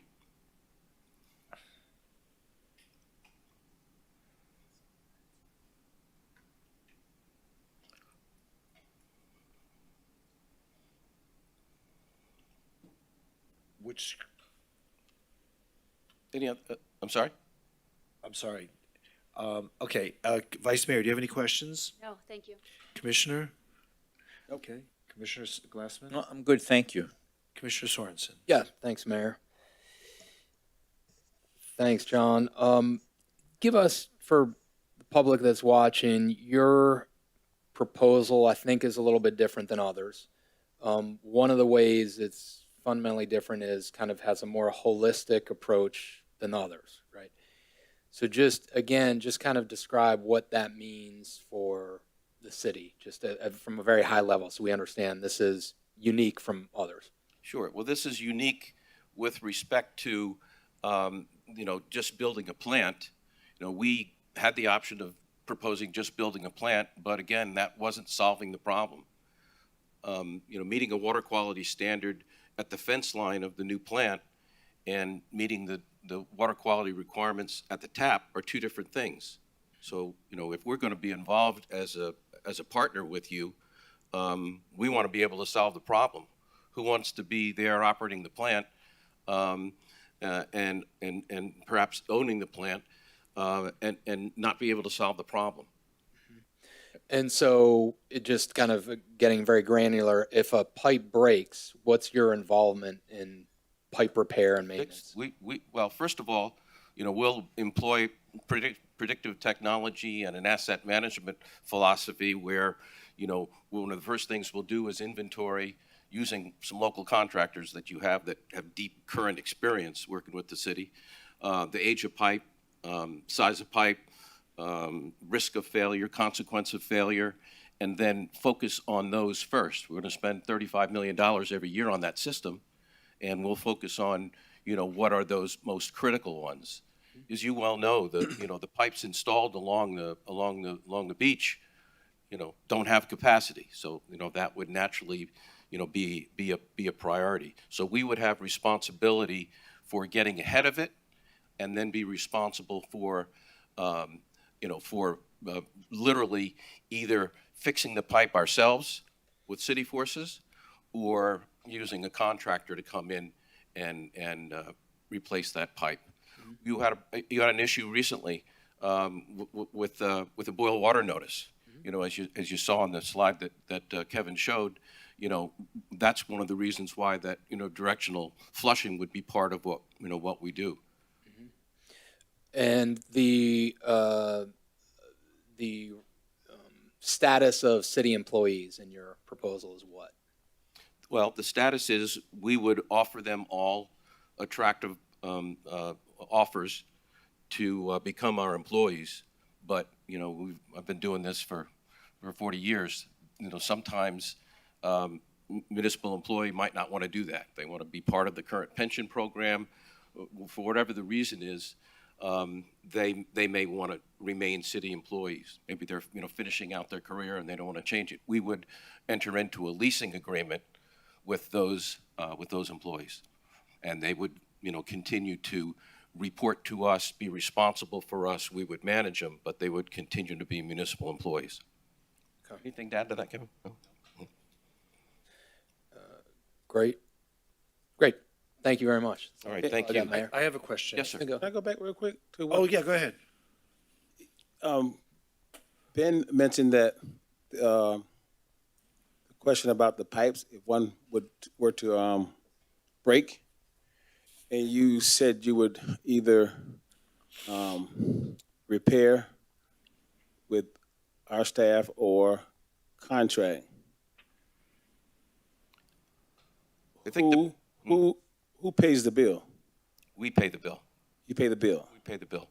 Any pipe break in our streets, that's your responsibility. That's correct. That's correct. So I should have said I should have said it would be our employees, because, we would either make the repair with our employees, or we would bring in an outside contractor to complement, depending on the criticality of the break. But the point is, when built into these numbers and these rate increases is the cost of operating and maintaining that distribution system. So you're gonna build, then operate a subpar piping system that we have in place now. You're gonna replace the piping system and then, I'm talking about how the water gets to the tap. Yes. So you're gonna rebuild that, or you're gonna just maintain our existing lines? No. We're going to invest $35 million per year to replace those pipes over time. But if one breaks, if one pipes break, whose responsibility is that? It's our responsibility. Okay. Thank you. So, in your presentation, I was wondering, what is your timeline now in completing the plant and being able to be operational? How do you see that? Yeah, I looked at some of the other proposals and saw the timelines. The folks at Garney and Tetra Tech have worked together on many projects here in Florida. Their experience is Florida-based. The construction itself, 3 years, probably 3 years. But the part that you can't guarantee is getting through a permitting process. These guys have relationships, they have experience, they know, the people in their process. And we were conservative in our schedule. It's doable, but it's not realistic to do it in less than the time frame we have proposed. So, do you have an estimate as to when you'd be operational? What month in 2026? July 2026. July 2026? Yes, sir. Okay. All right, any other questions? There being none, thank you so much, sir. We really appreciate it. Thank you. May I now invite the IDE team?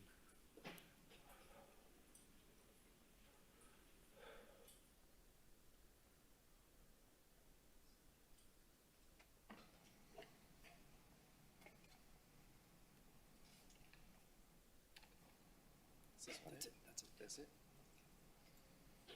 The arrow keys. Got it. And then speak directly to the mic. Good afternoon. Good afternoon, Mayor, Good afternoon. Madam Vice Mayor, Commissioners, staff. It's a pleasure to be here this afternoon. We're certainly excited to be here today to talk about this important project with the city.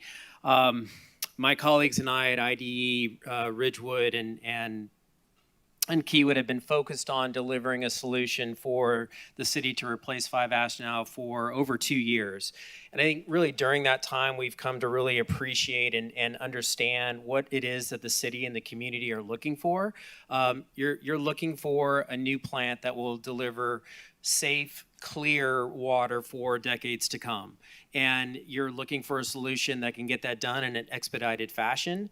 One that transfers the risk to IDE and Ridgewood, which will be which will be operating the plant, and one that ultimately has you retaining the ownership of that new facility. And at a cost that's affordable to the consumer. And at a cost that's affordable to the consumer. Thank you, Mayor. Collectively, our team brings a really unsurpassed a track record in delivering water and these types of projects to communities across the country. And we hope over the course of our interactions that you've really come to recognize the leadership of IDE and Ridgewood. Myself, my colleagues, Chris and Michael, who have been here and will continue to be here focused on delivering this project for the city. As noted in our proposal, IDE will be the operator of the plant, but they'll be working directly with the city employees. Under this partnership, IDE will be the responsible operator and will take all the risk in that operation. And given our understanding of the importance of this relationship with the city, we actually began discussions with the Teamsters several months ago. And based on those direct discussions with the union leadership, we received their letter of endorsement and support from the local Teamsters that you see here. Andy Manis signed this letter. He'll be here later this evening if you have any questions for Andy. Our partnership with the city started with a cohesive team that is greater than the sum of our individual parts. IDE is a world-class operator with experience in operating and designing technologically advanced treatment systems similar to the process designed to replace 5-ash. Kiewit has been recognized as a leader in constructing water treatment plants for well over a decade now, and Ridgewood is a focused water asset manager that exemplifies studious fiduciary responsibility and stakeholder involvement. This experience and expertise shared among our team will bring seamless to our partnership and will serve as a foundation for building a strong relationship with the city and its stakeholders. There are really two outstanding examples of this, based on our successful previous collaborations. This team has successfully delivered the two largest P3s in the United States, one being the Carlsbad Water Treatment Plant, working with San Diego County Water Authority, and the other is the Vista Ridge Water Supply Project with the City of San Antonio, both of which are AA-rated investment-grade counterparties. And with that, I'll turn it over to Chris Morris with IDE.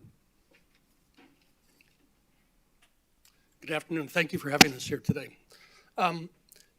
We've talked in the past about unmatched process design, process engineering, and delivery and operations.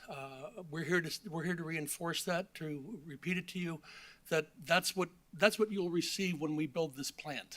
Unmatched service, unmatched quality.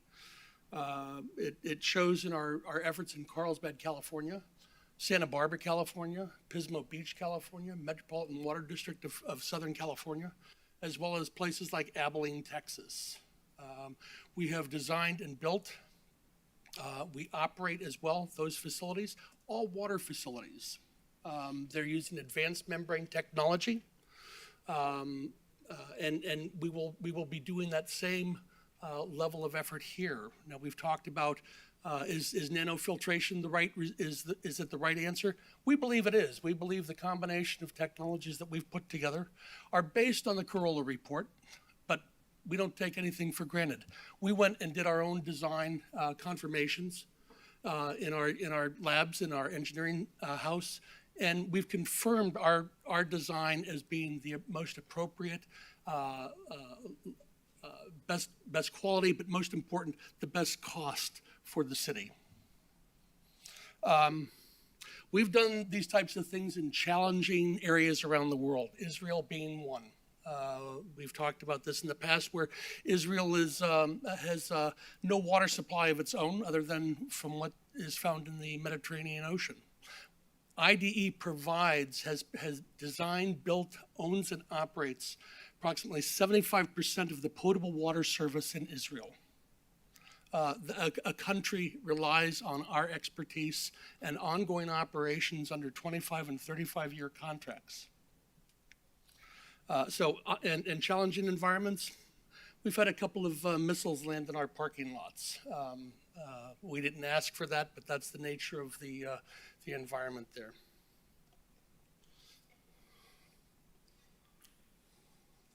And I forgot to push a button, so we're up to this slide. We have confidence in our operations. We have confidence because we have done the design work right now. We've told you that we've already done a 30% design on this plant. The actual process part of the facility, we probably have a 50% design ready to go. The remaining design for balance of plant, we'll work with our partner Kiewit to finalize that, to get some geophysical data, to make sure that the land is appropriate and that the structures are appropriate for a Class 5 hurricane. So we're ready to go. We have a design, we have a high level of confidence in that. And because we have that high level of confidence, we're able to say, and we've said this all along, that we will guarantee performance. We will assure the performance of that plant. It's not going to be somebody else who's responsible. We're going to be working side by side with your employees. That's how we want to work. But in fact, IDE at the end of the day is responsible for the quality, the purity, the timely delivery, and the cost of that water, period. Amen. With that, I'm going to introduce Michael Albrecht with Ridgewood Infrastructure. Thank you, Chris, and thank you again for having us here this afternoon. As Chris highlighted, our team's experience, collaboration, working together over the last 2 years has allowed us to underpin the proposal we put forth to you. And that ensures that we can guarantee a 36-month delivery, operations, and a risk transfer to IDE and Ridgewood. We believe our submission by far and away is the most comprehensive to the community and city of Fort Lauderdale and exceeds the city's goals. In addition to our own faith in delivering that, the city staff reviewed each of the 4 proposals and graded them on various criteria. And after careful and thorough evaluation of all the proposals, the city staff graded our team exceeds in 5 of the 7 criteria with 0 deficiencies. And this speaks to our experience in delivering projects and operating water treatment facilities for communities within the United States and abroad. It also speaks to our focus and work to date on engineering and construction ahead of schedule in order to put forth with you the guaranteed pricing that Chris talked about. Another element of our proposal was around pricing and ensuring a very low slope of 1% price increases per year, regardless of what occurs in the markets. So for example, in December, when CPI, Consumer Price Index, was up by high single digits, our price would have been up 1%. But to put that in perspective, if we were to move to an inflation rate of something slightly less than 5%, our initial price would be materially lower. So it's just a function of the inflation rate that you're choosing, whether higher or lower, and what that means to the overall price. Partnership and commitment are critical in successful delivery and operations in the new replacement for 5-ash. Our team believes in that, but it's not just our words, it's our actions. What you see here is the same team, the same faces you have for the last 2 years committed to the community of Fort Lauderdale, trying to put forth a proposal that meets and exceeds all of your objectives. Moreover, you have the senior leadership of IDE and Ridgewood here. Chris is the head of IDE North America. Mark is an operating partner, and I'm the managing partner of Ridgewood Infrastructure. And what that means importantly is that the city and the community always have access for any questions that they may ever have to the most senior leadership at our firms and our commitment to the community. Our proposal brings in place best-in-class team, continued partnership, and a guaranteed 36-month delivery, as well as ongoing operations with IDE and Ridgewood taking that risk and taking that risk transfer. Thank you. Okay. You can finish your thought. Will you finish? Yes. Okay, great. All right. Thank you. Vice Mayor, do you have any questions? No, thank you. Okay, Commissioner McKenzie? Commissioner Glassman? Yeah, I just want to clear up because it's been mentioned and then there was really a non-answer, but I want to just see if you guys can address the notion of a 70% rate increase that we've been hearing. Do you have...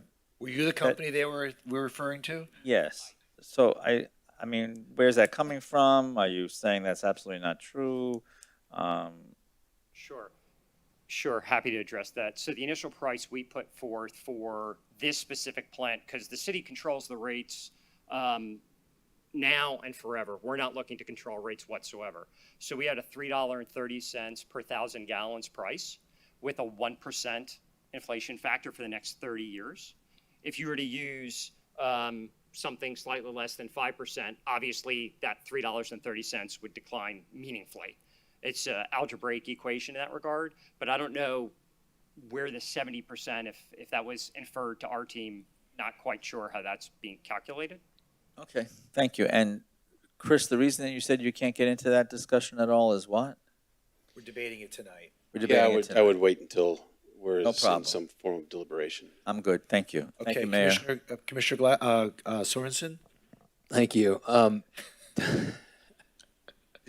Does a starting point of the $3.30, is that dramatically higher than others? When you say others, you're referring to other projects? Yeah, proposals. You mean for the city of Fort Lauderdale? Yeah. I'd say it's on a total value basis, it's less, but right out of the gate, it's higher because we're only using a 1% inflation factor over the next 30 years. If you were to use something, a higher inflation rate, Commissioner, then that $3 would decline materially. So it's our view was, let's give the commission and the community clarity and exactitude on a 1% increase per year. Is that a fixed 1%? Fixed, regardless of It's what. not CPI. Correct, it's fixed. Got it. And that's the trade-off that we thought about, is how do we give the most certainty to the community of Fort Lauderdale? So an example, as I noted, in December, when CPI was up by nearly 10%, our rates would be, on an annualized basis, our rates would be 1%. Okay. Thanks, that helps. From a kind of cost structure and modeling structure, I think one of your unique attributes is kind of the fixing of the cost of construction and so forth. Again, just very high level, just summarize that again for the public. Sure, Mark can speak to that, Commissioner. Just from your point, just on your last question around how does that compare, none of the others that we saw gave a price that we could ascertain from eventually receiving the proposals when they became in the sunshine. Right. But maybe Mark, you could Yep. speak to construction. So Commissioner Sorensen, I think if I'm understanding your question, that kind of the buildup of how we got to our $3.30 price, is that? Right, and then what's the structure around the kind of ceiling of cost for the build? Sure. So the buildup of that number includes certainly the capital cost of replacing 5-ash, and then the built-in annual operating costs. Again, that component is where, and our ability to fix the 1% is because IDE is going to take, that operational cost risk. If chemicals increase materially in the future, that doesn't mean we get to in turn increase to match that. We're keeping it at 1%.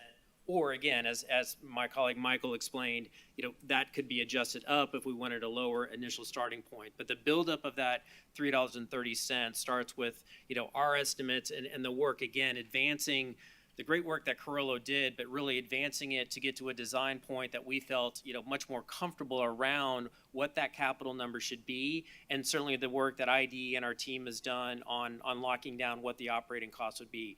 And it was that buildup that got us to that initial $3.30.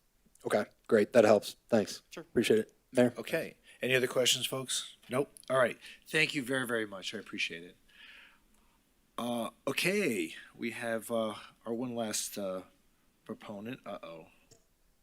My thing froze. Okay. Next Spring. It's the Next Spring team here. Great.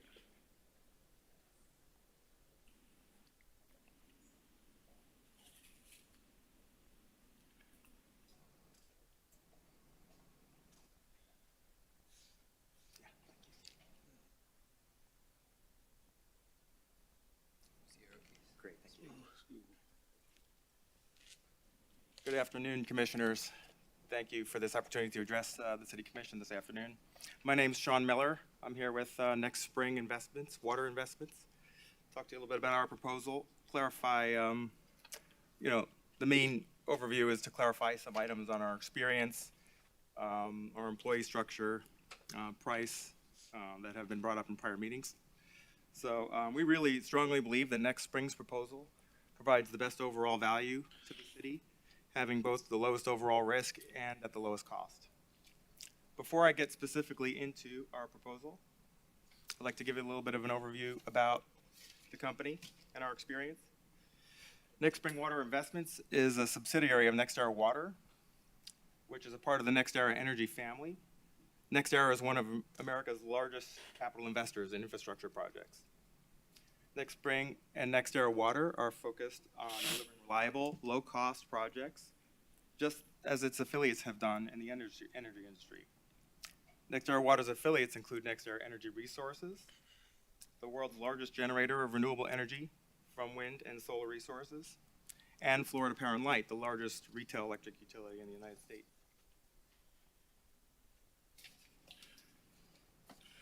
So why should the city choose NextEra Water to build its replacement plant to 5-ash? Oh, thank you. Thank you, Juliet.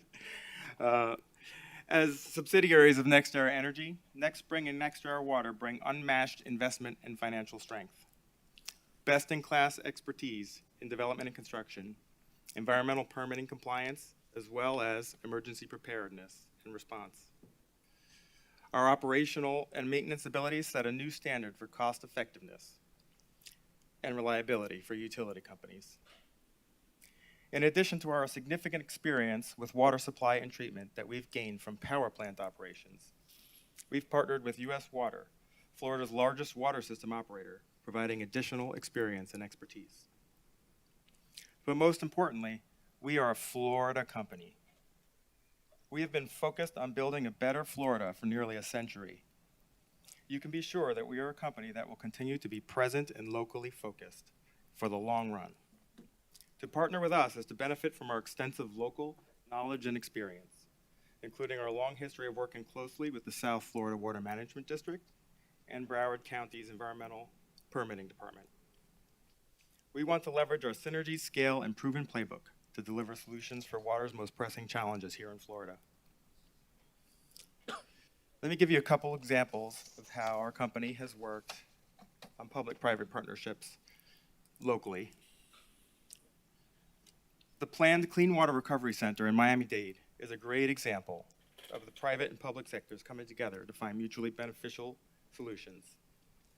The CWRC will treat up to 15 million gallons per day of wastewater from Miami-Dade for use at FPL's Turkey Point plant when it goes into service in 2025. The project is a win-win-win for FPL customers, Miami-Dade, and the environment.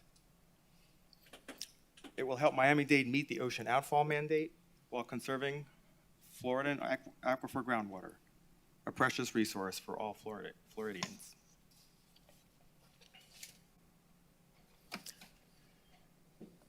Another example I'd like to point out is the Palm Beach East Central Regional Water Recovery Plant, where NextEra is working together with local government in a long-term partnership. FPL's investment of $62 million to build the tertiary treatment facility at the ECR included construction of the treatment facility, the pipeline from ECR to the West County Energy Center, and associated storage tanks at both facilities. In addition, FPL has continued to support improvements of the facility since its initial construction in 2011 to enhance safety, preventative maintenance, and upgrades.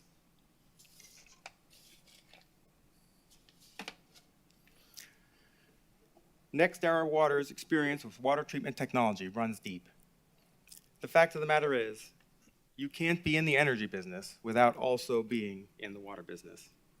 Water supply, treatment, and disposal are all essential subsystems in a larger power plant project, which means that we have nearly a century's worth of experience in technologies such as nano and ultrafiltration, reverse osmosis, potable water supply, water demineralization, nutrient removal, aquifer withdrawals, and deep well injections.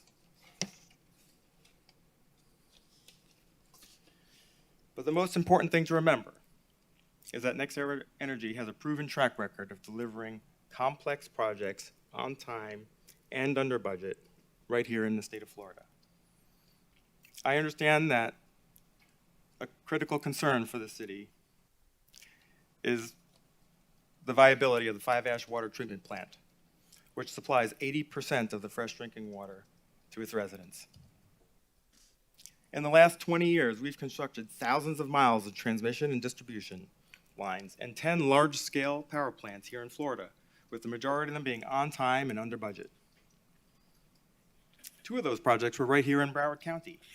The Port Everglades Energy Center, which was in service in 2016, and the Dania Beach Clean Energy Center, which will go into service this summer. In the broader U.S., we've repeated this playbook, and NextEra has invested over $110 billion in capital over the last 10 years in large infrastructure projects. So that brings us to the specifics of next spring's proposal on the Five Ash plant. Partnering with Next Spring will allow the city to benefit from NextEra Energy's local knowledge, unmatched expertise, and proven track record. The specific scope of work that we've proposed minimizes the cost and leaves control of key assets in the city's control.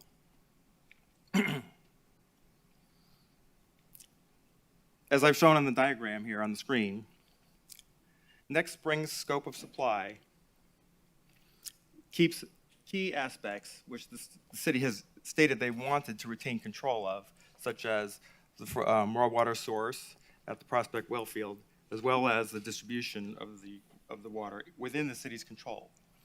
We've chosen only the targeted minimal scope for private ownership. Our structure provides options for maximum price risk transfer. Next Spring is willing to take price risk and lock in rates on items within its management control.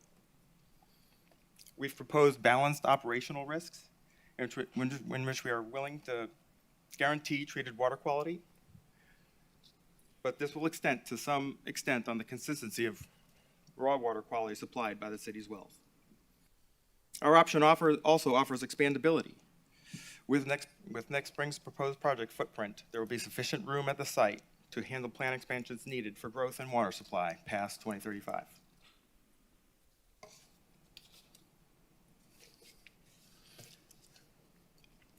Now, you've heard each of the prior proposal presentations state that they offer the lowest rate in their proposal. But you had hired Ernst & Young to do an apples-to-apples comparison of proposals, and only one proposer came out with the best rate, and that was Next Spring's proposal.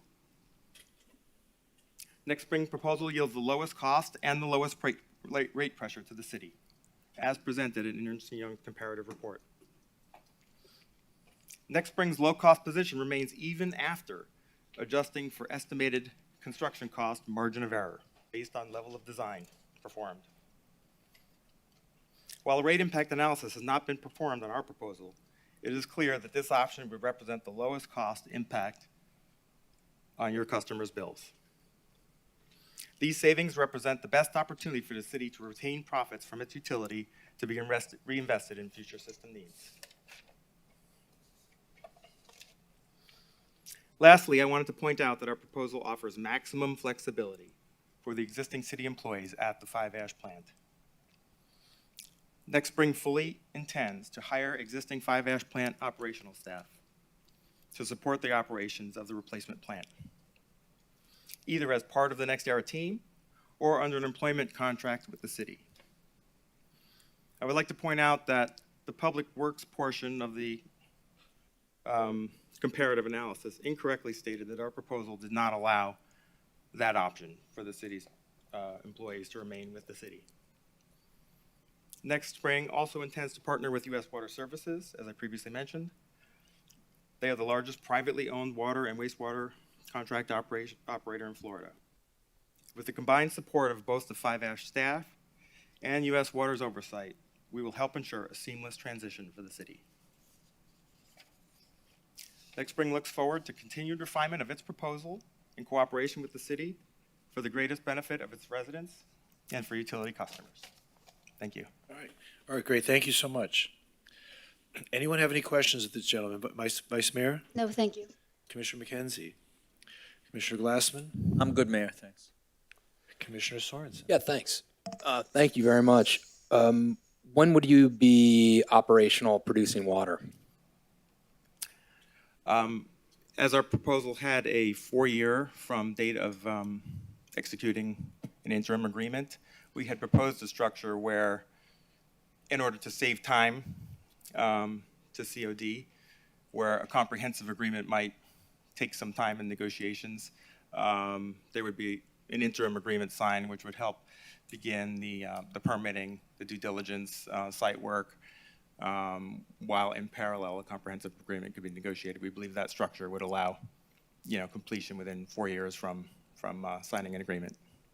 Okay, so 2026. Yeah. Okay. Okay, great. Thanks. Does how significant is water offtake in evaluating proposals? Does that matter or not matter? I don't understand what you mean, water offtake. What's your water offtake? Oh, do you mean a minimum quantity from the city? Yes. So the city has been delivering 31 to 35 MGD of water off of the current 5-ash plant for several years. We had assumed that that rate would continue to grow at 1% per year, but we did not have any built in any guarantees or minimum payments that would kick in unless for some reason the city's demand dropped below 30 MGD, which has not historically happened in recent history. Mm-hmm. Okay. So, but if someone's able to reduce that, it's a positive. Yeah, I mean, part of the concern is the city has other options. You have other treatment plants. You have the ability to get bulk agreements with others. If we build a 40, 50-year asset and, you begin to divert treatment to other locations, we have to be assured some ability to recover the cost of the facility. And then does your, correct me if I'm wrong, but kind of lack of building municipal water treatment facilities, right? You're limited experience in that so far. The two examples I showed are water treatment facility in partnership with municipalities, but predominantly it's been water treatment associated with power plants. Right, right. So does that, so you feel that that experience is, while not exactly what we're kind of would be building here, is sufficient to kind of leverage the broad network and you have? And yes, in particular, in these kinds of membrane treatment type plants, the level of complexity and operability of that type of technology is more straightforward. We do operate that type of membrane technology treatment plant already, at our power plants. So we feel that's very much within our expertise. Again, I think the lower risk is the long-term operating risk of the project. The higher risk is pulling off a highly complex project in Broward, in Fort Lauderdale, on a short time frame, on a budget. We have vast experience at that, as has been demonstrated by $2 billion projects completed in Broward County in the last 7 years. Great. Yeah. Thank you. I appreciate it. Thanks, Mayor. All right, great. Thank you so much. Mayor, I just had a couple, I forgot to ask one or two questions for a couple of the others. Is that all right? So we're good. Thank you. Okay. Yeah, thank you. Thank you. Mayor, I just want to get an operational estimate from, let's see, Aqualia, if you wouldn't mind just giving us, when do you think you'd be operational? And IDE, if you could give us when you think you might be operational. I think they have that in their, in the backup that we were given. Right. So did next spring, but it changed just now. Changed, okay. Yeah, You're right. to a year later. So I just want to get in the moment. Okay. Aqualia, sorry if you want to. Yeah, thanks. Yeah, the question is, when would you be operational? 2026, kind of middle of the year? More or less in the middle of the year. Great, okay, thank you. Plan is try to reduce it, but Sure, that's, right now. yeah, that's Great. the estimation. Thank you. And then IDE, what's your current estimate of being operational?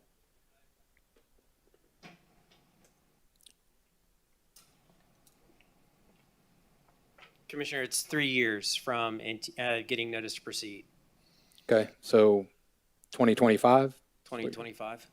kind of middle of the year, I mean, 2025? I think we feel like we can, within 60 to 90 days, 3 plus or minus months, get to an agreement that would allow us to get to a notice to proceed, and then 3 years from there. So what is it about you all that is unique, the outlier? Everyone else is saying middle of the year 2026, you're saying a year earlier. I think a huge part of that, Commissioner, is how far we've already advanced our design and understanding, and being able to look at that, through Kiewit, through IDE. A lot of the equipment are processes that IDE has utilized before, so they're able to fast track and develop early work packages to advance that more quickly. And again, because we've advanced the design and been working on this for the time we have, we feel more comfortable from that perspective. Okay, all right, thank you. Thanks, Mayor. Great, Appreciate thank you. So, so that completes our presentations. And tonight we will go through the process of doing rankings, but there are a couple of people who have signed up to speak. So I'd just like to recognize them. Most of the people that signed up to speak did speak as part of their presentations. So, so there are just a couple of people that from our citizenry. Dennis Ulmer, followed by John Roth, followed by Peter Partington.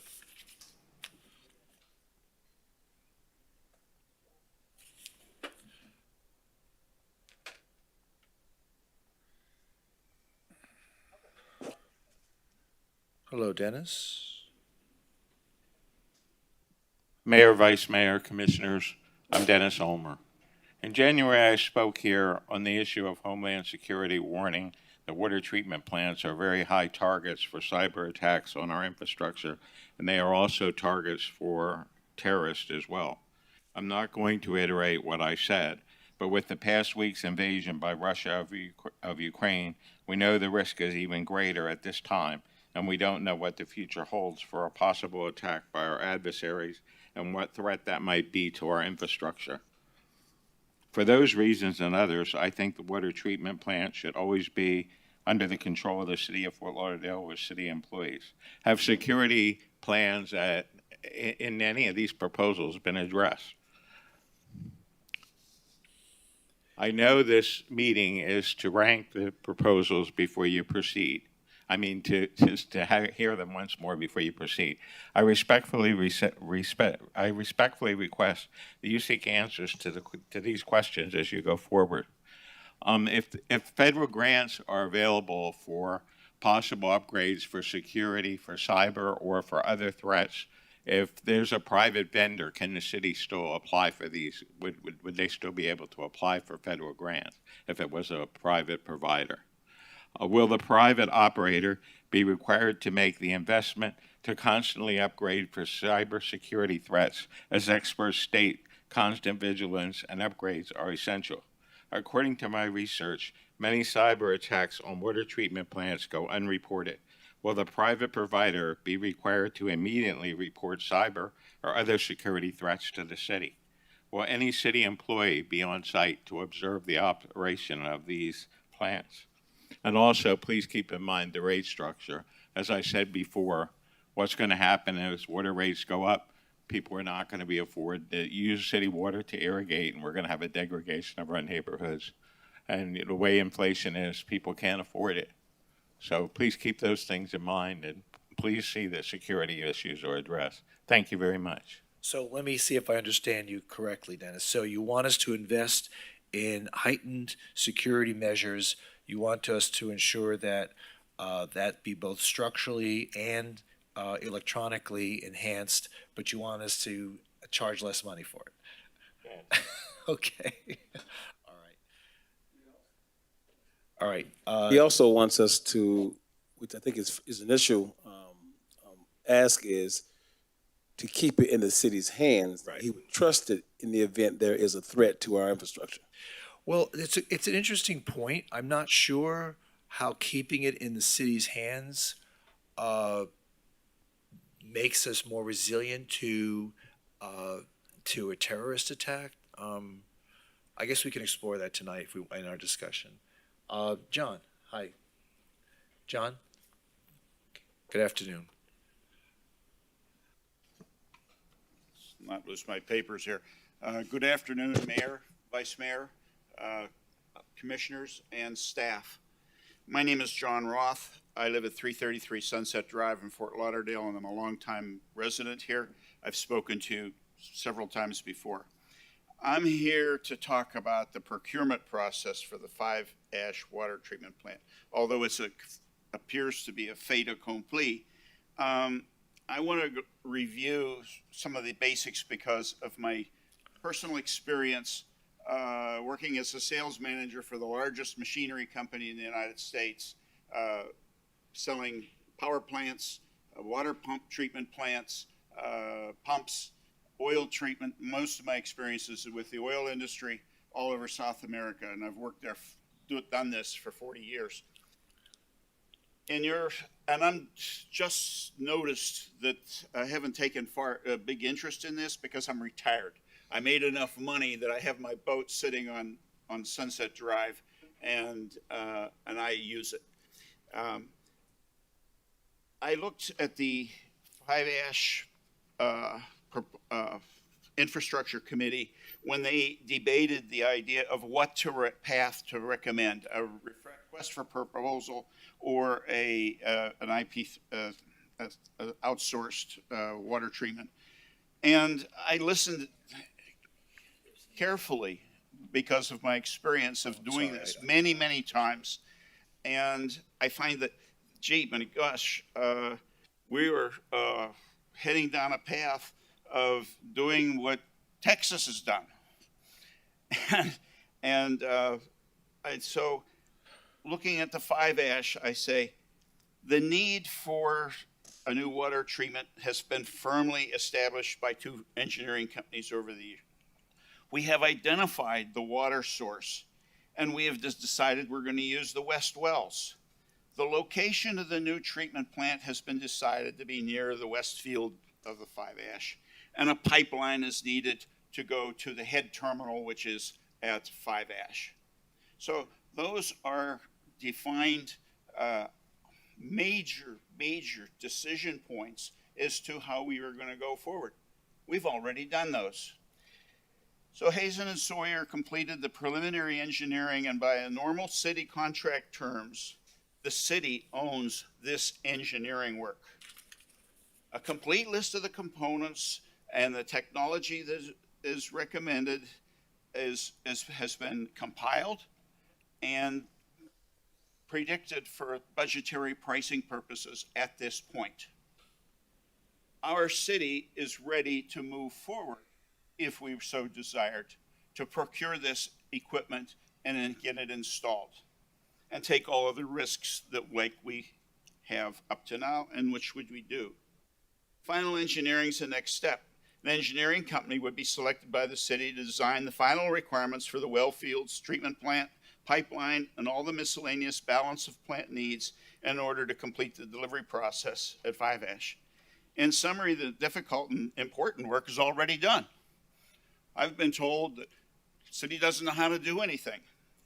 So I just studied the bid information for the Lohmeyer generator project, which is going to be on the agenda tonight, which has been part of my professional engineer, and I've sold over 1,000 of those generators and installed them in similar plants to this. And I looked at the bid specifications which were put out. You can download them yourself off the material, and you'll find that this is entirely professional work, as good as any I've seen in Brazil or the United States or anywhere. We know what we want, we know how to define it, and we know how to get it. So so I agree with the Infrastructure Committee recommendation to go ahead with an RFP at full speed as this is our real essential infrastructure to our city. It's not an amenity. This is our essential. And it would be not beneficial to subcontract or offload this project to a for-profit third party who are experts at making profits on the backs of the municipality. If we want to offload the off-road route, the end result will be just like the electric utilities. The end result will take longer and cost more than an RFP, and that which is what we know how to do. All right, thank you so much. Mr. Partington.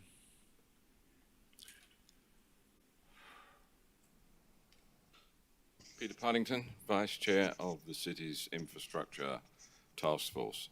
And I have to say that I found this to be an extremely complex and difficult subject. I'd like to make a couple of specific points and then a general point.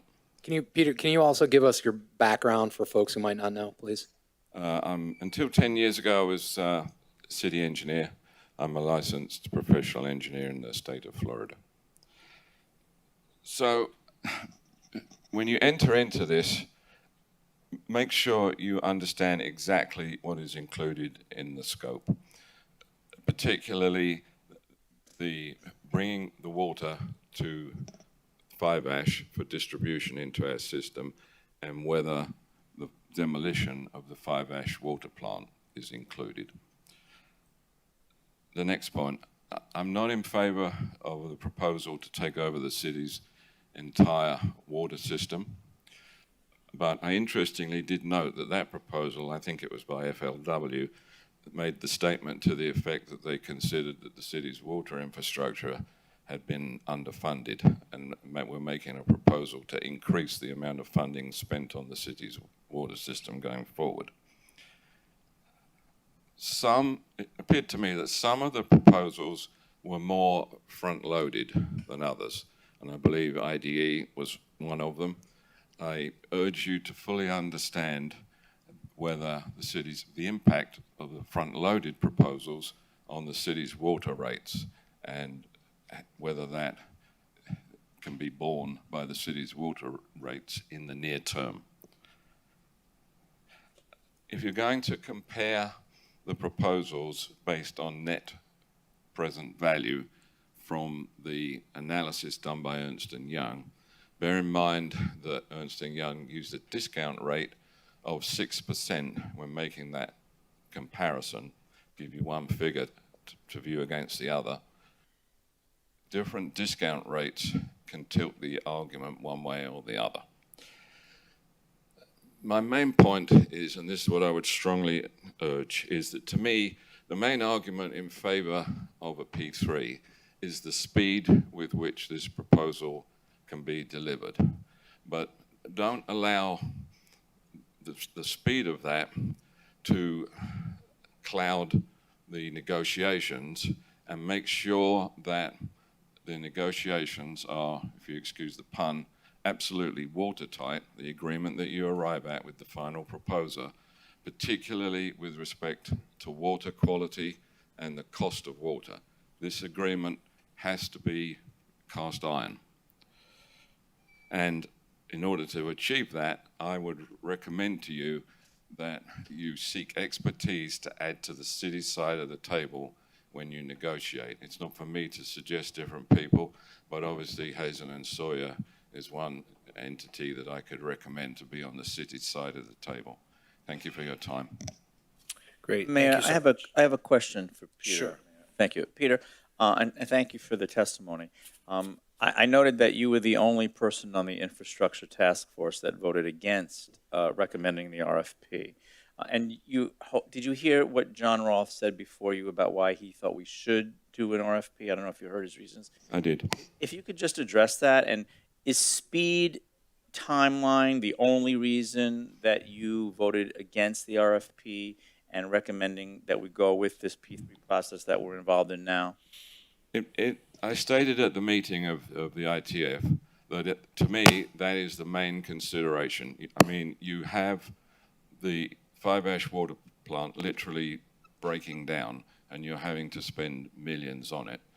I also somewhat conceptually like the fact that a P3, in principle, transfers risk from the city to the private provider.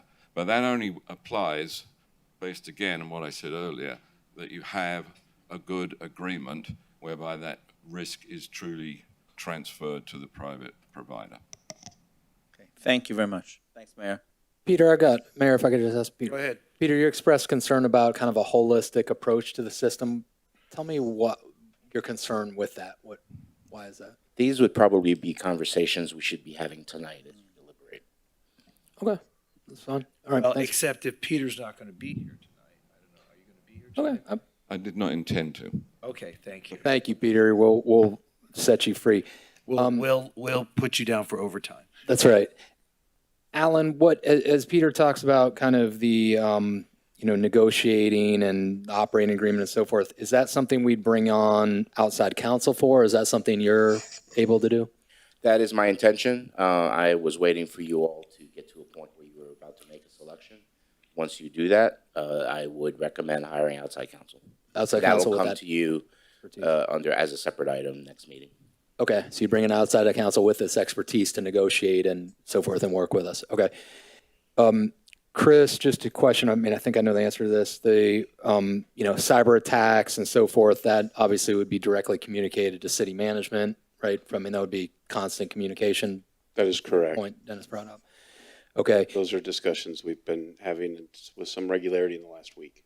Okay. And then grants being applied to P3s like this. My understanding is they can be. Is that what? Do you have any? Probably they're the devil's in the details. My guess is probably some can, and there's probably some that can't because of different wage requirements with who's hired to perform the work, et cetera. So we would just have to look at the different grants and see what would fit and what wouldn't. Okay. Thanks, Chris. Thanks, Mayor. Okay, great. All right, well, thank you all. We appreciate it. It's definitely an education process, this entire undertaking. This commission has a great decision to make, and hopefully we'll be able to do it tonight. I thank you for all the work that each and every one of you have done. Each proposal was very strong, and happy to know that there are quality organizations that can really fulfill the needs of the city. So I want to thank each and every one of you for participating. There's been no one else who's asked to speak on this, so we'll just move on to our city commission reports. Vice Mayor, have you been doing anything the last 2 weeks? I just want to start out, I think I'm just going to save some of my commission conference report for apologizing for not staying to the end of the meeting 2 weeks ago, and forgive me for doing so. I probably just want to set the stage a little bit for why I decided to leave. So at the end of our regularly scheduled agenda, after we had been deliberating for 10 hours that day, I received the walk-on resolutions, and I just really didn't feel prepared to discuss them since I didn't know, A, they were coming, and B, I had not read the bills enough to really deliberate. So I left. So forgive me for doing so. And I obviously had no idea that the meeting would be closed and the conference agenda would start, and then the meeting would be reconvened. So I just want to maybe understand, process a little bit, maybe process with the walk-on resolutions, well, let's just start with that. I thought we had some kind of conversation and help me understand what we did discuss about the process for walk-on resolutions. Didn't we say well, help me understand. Didn't we discuss this like a few months ago? There was discussions a few months ago as to how a resolution is proposed by a commissioner, which typically our process would be a commissioner presents at a conference. I'm interested in this, this, and that in the form of a resolution. If 3 of you or more agreed that that's a wise idea, then we work with that office to put a resolution together in the form that's acceptable to the city. Time permitting, we allow that to be put on the agenda. Time not permitting, and if requested, it's put on as a walk-on. Ideally, walk-ons are usually for time issues. I mean, we always want to have things on the agenda if they can be. So that's the preferable route, is to have it on the agenda. and noticed, but that we do have the ability to do walk-ons when there's time-sensitive issues. Right, so I'm assuming legislation's time sensitive, so it counted as that.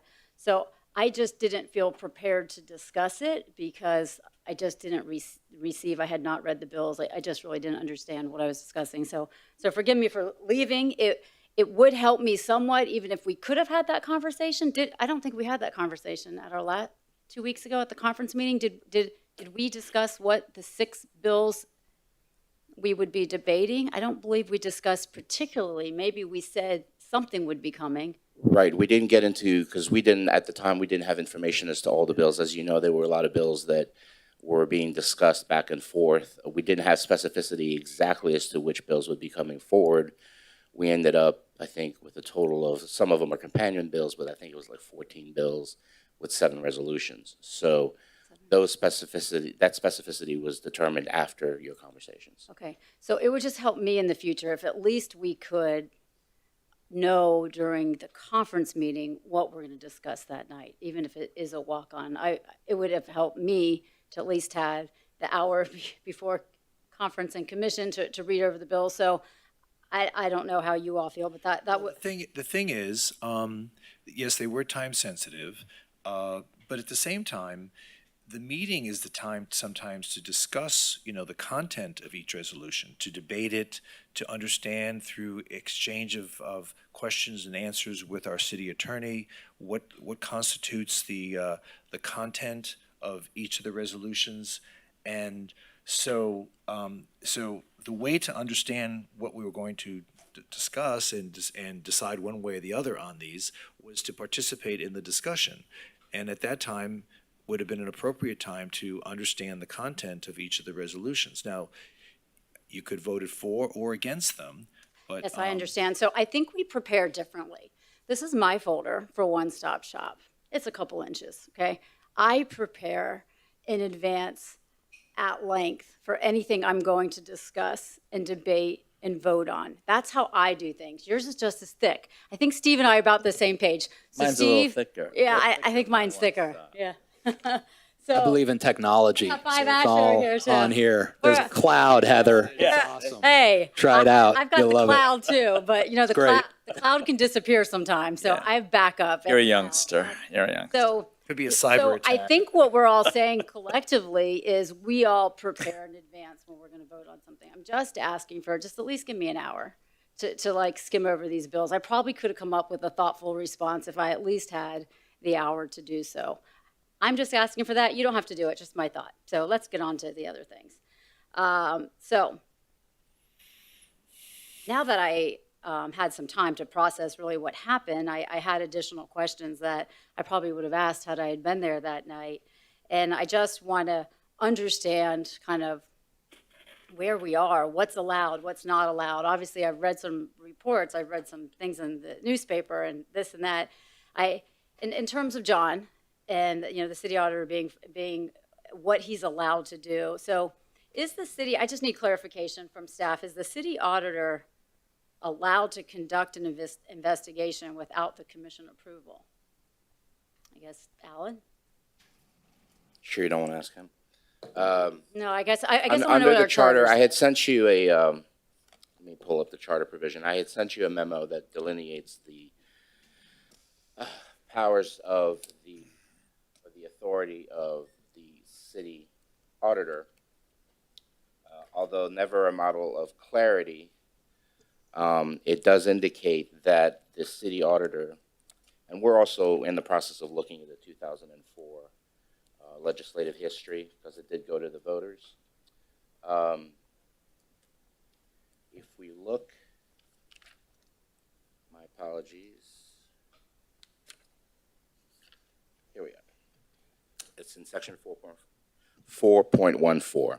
So there is a section that indicates that the city auditor is able to conduct shall review, and it's a shall. So shall review business practices, procedures, internal controls, and procurement practices which are used, employed, and promulgated by the city government. That, on its own, as written, gives the authority to proceed with those reviews without authorization from either the city commission, city manager, city attorney have no authority over the city auditor. So putting that issue aside, there are other provisions, for example, under subsection 1 that talks about conducting financial and compliance, economy, and efficiency and performance audits of the city government and city officials with written reports submitted to both the city commission and the city manager. Again, there's no language in there specifically delineating that authority has to be provided to that or direction. Obviously, in his efforts to do this, he has free and unrestricted access to governmental employees, officials, records and reports, and where appropriate, require all branches, departments, and officials of city government to produce documents, files, and other records. Now, there are other sections that augment that say the city auditor shall review any matter related to city business upon the request of a city commissioner or the city manager. It doesn't even indicate city commission, but city commissioner. So there is that ability, obviously, for a commissioner or the city manager to ask for an audit, but the language seems sufficient to indicate that there is autonomy and some independence there with regards to being able to conduct auditing. And, well, here it says reviews. That has a pretty broad definition. Okay, so I just, thank you. I just wanted that clarification that the city auditor is allowed to conduct an investigation without our approval, and the city auditor does not have to ask your approval, Alan, No. city attorney or city manager. He doesn't have to ask your approval either. And it's been my understanding after I've been asking questions that he did, as a professional courtesy, let both of you know that this audit was happening. Yes, we Yep. were aware. That's true. All right, thank you. I just wanted to get some clarification on that. But Vice Mayor, let me just say one thing. I was a commissioner in 2004, and I remember the debate prior to the hiring of Mr. Herbst as to what was the need and what was and how that office would operate if we were to bring on a constitutional officer of city auditor. And the purpose of it was to ensure that the commission had an individual who would be able to thoroughly investigate questions of the city commission, especially in light of a concern at the time that the city manager was not functioning in the way that they wanted the city manager to function.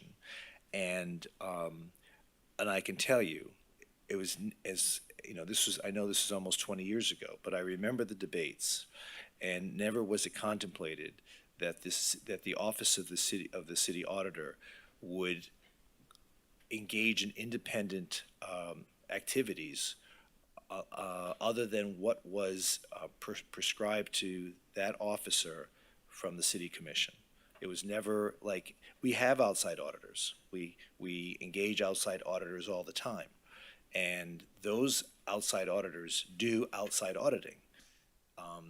But as an in-house auditor, it was basically designed to do the bidding of the city commission. All right, that's my interpretation of the legislative history at the time that this office was initiated by that commission. Sure. I appreciate your opinion on that, and I do believe he can do the work of the commission or the work of a commissioner or the work of a city manager, but I also, my understanding of what Alan just read is he can also do the work based on what he deems is necessary. And if there's a complaint that someone is doing something wrong within the city of Fort Lauderdale, it's my understanding that the city auditor can investigate that complaint. Well, apparently that was what took place, and maybe we should discuss that at some point to see what the interpretation of that charter language actually states, because Yeah, thank that's you. important. And maybe that's a different conversation, but if I was here 2 weeks ago, I would have said quite strongly that I 100% support the city auditor investigating something within the city of Fort Lauderdale that is not correct, or that has an allegation, or that there's some concern. So I would have said that he had my 100% support to conduct such an investigation if there was some concern within our city. So that's what I would have said. So my last thing procedurally is, are we allowed to close a commission meeting, open a conference meeting, close the conference meeting and reopen a commission meeting at night without it being noticed or notified or anything? Yes and no. But beyond that, and that's a very lawyer answer, but in the current posture we're in, I would prefer not discussing that publicly. Okay. But that there are instances where that can occur, but I wouldn't want to state it more than that. Okay, thank you. So I guess if even if we did it, maybe we just did it, now that we have all this technology, Zoom, or even we had phones, we could have used phones, I would have appreciated a phone call or two. I would have appreciated being allowed to participate in that conversation. And I know you guys really weren't thinking that through, but maybe I won't leave again, so please forgive me for that. I already stated my reasons. But it would have been nice to be, had the opportunity to discuss that whole process. And we have the technology and we have the ability to do so. I really would have appreciated being a part of that process. And I think that's it for now from me. So thank you. Okay. I just want to chime in on something you said. You asked the attorney about can we open and close the meeting. You gave the lawyer answer, and see that those type of answers bother me because we depend on the legal piece to get things done. And even tonight, 2 weeks ago, as we were going down a road that I had no idea it was going to happen, the firing of the auditor, I said I had no dog in the fight. I pleaded that we would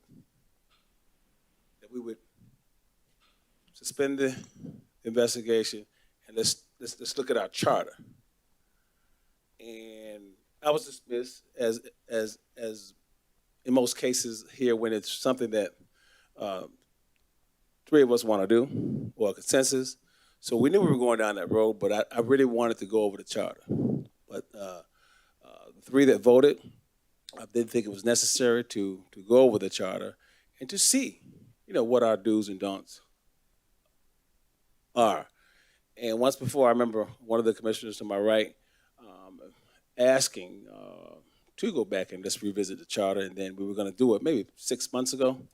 And that never happened. I thought we were going to have a charter workshop or understanding of how our charter works so that we could navigate through these meetings, but that never happened. And then I thought that was the opportunity. I would seize the moment and we go back and we look at it, and we can always come back and do whatever it is that we wanted to do in terms of a consensus. But a lot of things we haven't done as a commission according to our own charter or according to our own policies since this commission has gotten together.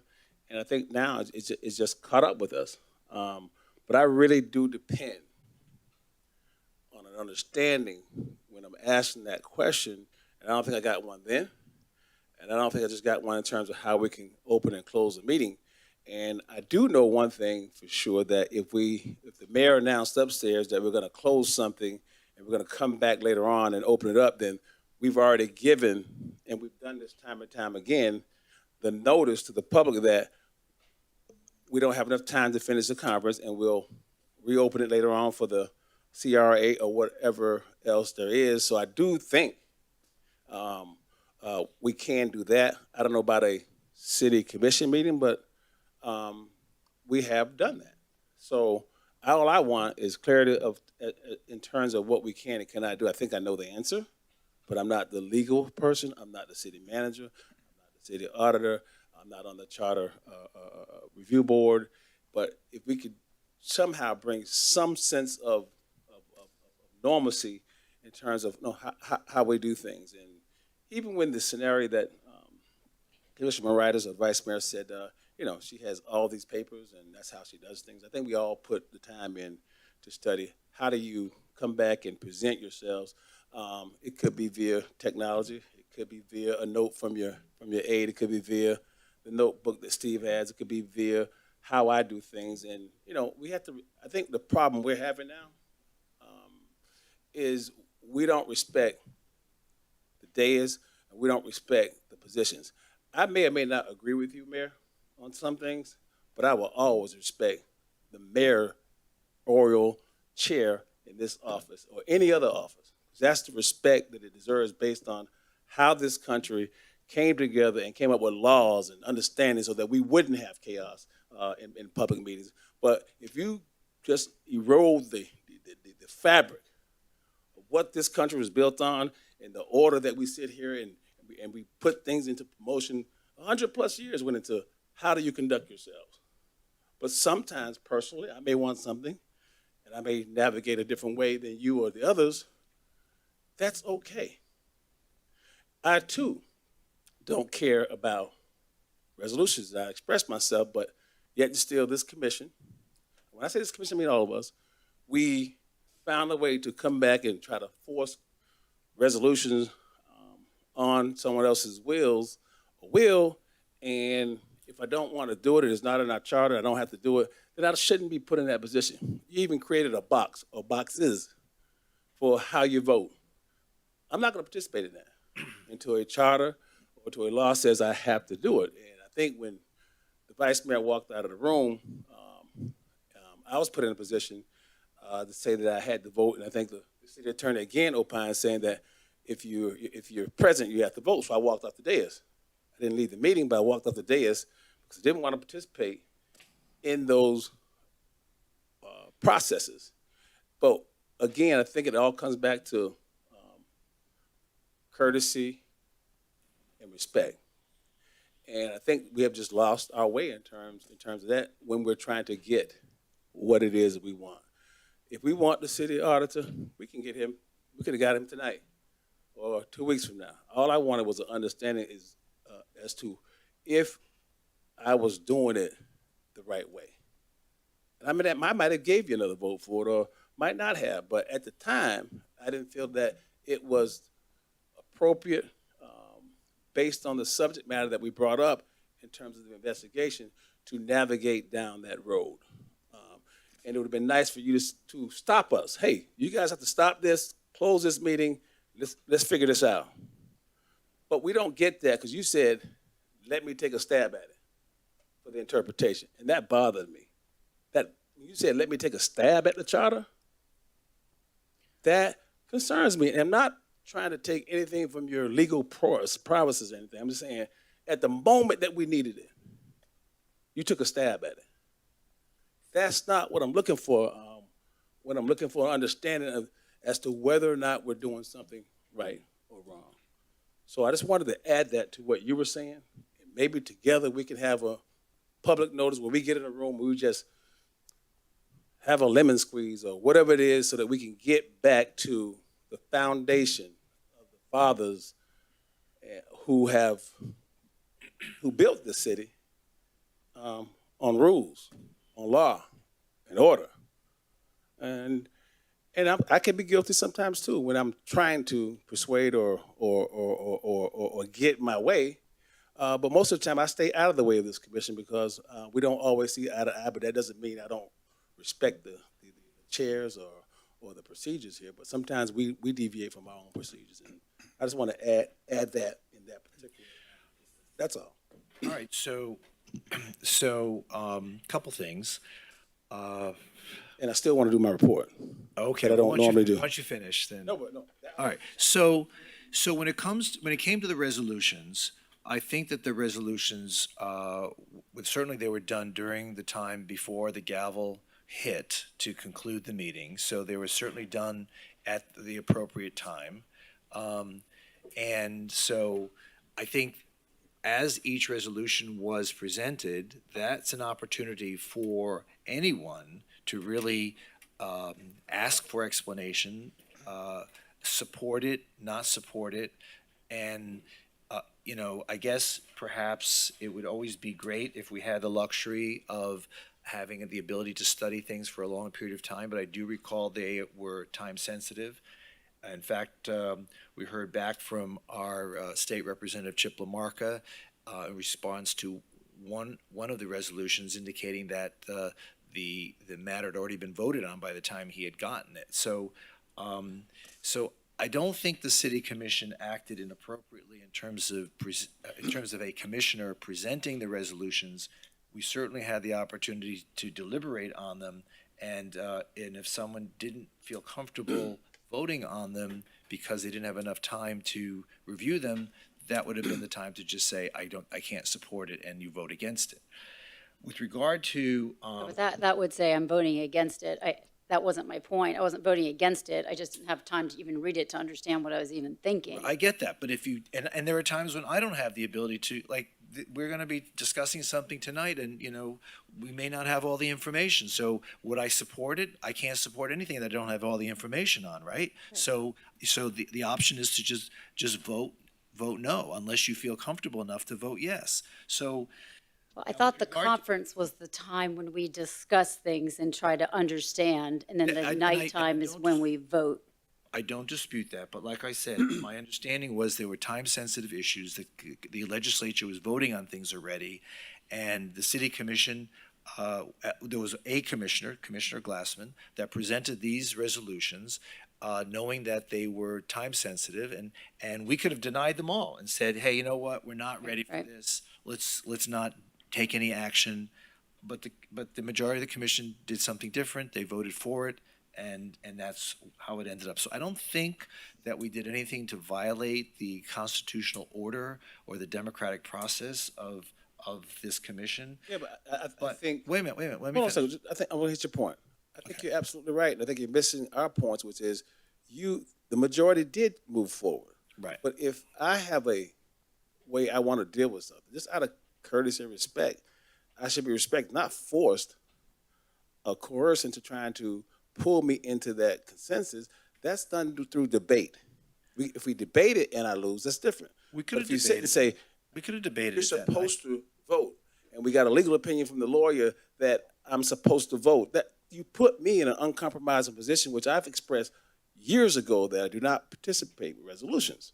And if I have to leave here to make sure I am in compliance and not to disturb what you all want, what your hearts want, and what you really want to do, that is fine with me. I don't want to be singled out as if I'm a bad guy because I don't want to do resolutions. Well, you had indicated even before we even, any one of the resolutions was presented, that you don't support any kind of resolutions. Okay, and Then you went out I a step respect further that, and put and I on the respect back, on that the back of the opinion. resolution a box to force me to say yes or no. So if you don't want to support resolutions, Mackenzie, now I got to check a box. I'm not checking a box, and I'm not going to stop you all from doing what you're doing. Do as you please, and I will respectfully support you. Okay. Right, and Mayor, my point wasn't that we can't bring a walk-on resolution to the nighttime meeting if it is time sensitive. My point is, if somebody had the information about what that walk-on resolution had in it, I would have liked to have the same information in advance so I could have prepared. Well, I had no advance information. That's what she's saying. Well, I read them. somebody in this universe had some knowledge about what was coming, and Somewhere in I the- would have yes. liked the universe to speak to me at the same time. I agree, but I read them as they were being presented, and Right, well, you're and a I lot already had a quicker than me. background. I already had a background on what they were about because I've been studying. I've been watching the legislative process. So I did have. I was on my own. I knew what the issues concerned. Anyway, I want to get to All the right, other okay, go issue. ahead. I want to get to the other issue regarding. Mayor, but I just want to add one thing to that issue. Yeah. 2 weeks prior, I did mention the buckets of those bills. I didn't mention them specifically by the numbers, but I did mention the topics 2 weeks earlier, and I did mention the categories, and that's when you said that my office should work with the city attorney's office and craft those resolutions and come back 2 weeks later. Right. And that's There were a that's lot what of we did. bills, and I understand you did And- mention some of the buckets. I would have liked to read the exact bill. I understand. No. No But full disclosure, they were finished the same day afternoon.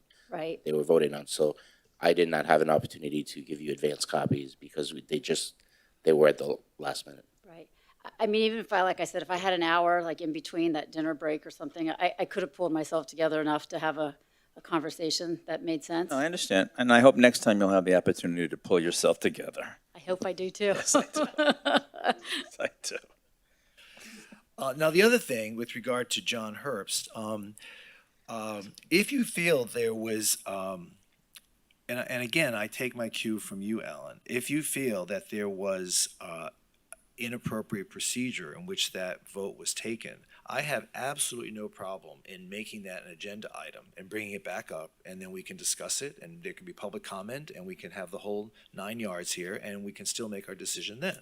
But I need to hear that from you that what we did was inappropriate to begin with in terms of procedure to go that route. I don't think we did anything inappropriate, but to avoid the appearance of any further impropriety, I would like to, I think let's just be above board on this. I mean, I have nothing against that process. Again, we're in a difficult spot because we're in a posture. I understand. I will explain. I know. I will explain it. Alan, let me It's say an this. expression, Let me just give Robert. you It's an expression. disclosure. If you don't know, simply say to us, I have the answer I have to for you. get back to you. I know the Because answer. You say I'm going to take a stab at it, and then we go down a road, and we can fire any one of you at will. Absolutely. That's in the charter. We don't need a meeting. We don't need to go out and dance in front of City Hall. You serve at the will of the commission. The other piece before that is what was disturbing to me. Because I can call for David's head right now if I want to. If I get 2 more votes, David's gone. That's just how it works. It's been here since. Not you, David. Since the beginning. But David, you've been here. This David? That David. He hasn't even warmed the seat yet. I know. That's my point. I didn't want to point fingers at other people, but it's the scenario. It's we can do it. I don't think we need to repeat that. I think what we need to understand is the charter piece on what we can and cannot do and what the charges of our charter officers are and just procedures. I mean, some things we just don't know, especially when you first come in here. But we all should be over that now. But we never had, that meeting that we all cried out for at the beginning, which was, where's the training manual for a commissioner? We haven't had that. We talked about it. I think it's a great idea because you're just thrown into the water. However, we have gone down a different route with this commission, and we do things a little differently. And I had to learn to respect that. I did. And I do until I'm poked. When I'm poked, I'm going to poke back. Okay. So if we just will respect these seats, these titles, we wouldn't have any problems. But that's just my opinion. Okay. Mayor, I can answer that in 2 ways. One, I think I said clearly that night that I did not, and I detested interpreting the charter on the fly. And you indicated that you did not want me to do that, and I indicated that I was going to come back to you with an interpretation, which I did, and you directed me to do that. Right. Today, or you did that night? That night. That night you took a stab at it. No, he came back with a. I was instructed to bring back an interpretation, which I did via It memo. was after the stab. And he took still, a poke. And I'm not taking anything from Alan. I think Alan's a sharp guy. But I'm saying when we're on the fly, we could take time. We could come back in 2 weeks. He did. Come back to Came back. not quite. He was still stumbling and fumbling with it. No, he came He wasn't back. confident with it because he had to go and prepare on a fly, and it wasn't fair to him. Okay, he came back with We wanted something right then. We wanted, the blood was in the water. We wanted to kill. We were circling yes, we were. That's not true. We needed an answer. We needed to put that dagger in the back that night. Well, and we did it. all right. I disagree with you, but we're gonna On your move second question, Mayor, I do have an answer. I know the answer. But again, the reason that I'm reluctant to do that is I'm in a tough spot. My client is the city commission in the city of Fort Lauderdale. You're under threat of litigation, okay? And I'm to take a position that may or may not be adverse to that. So if you want me to do that, I will explain to you exactly what my position is. But that telegraphs exactly what our legal position is. Right, and I think we properly relied on your opinion that night, but I just want clarity, and I think we've gotten clarity now. So, Mayor?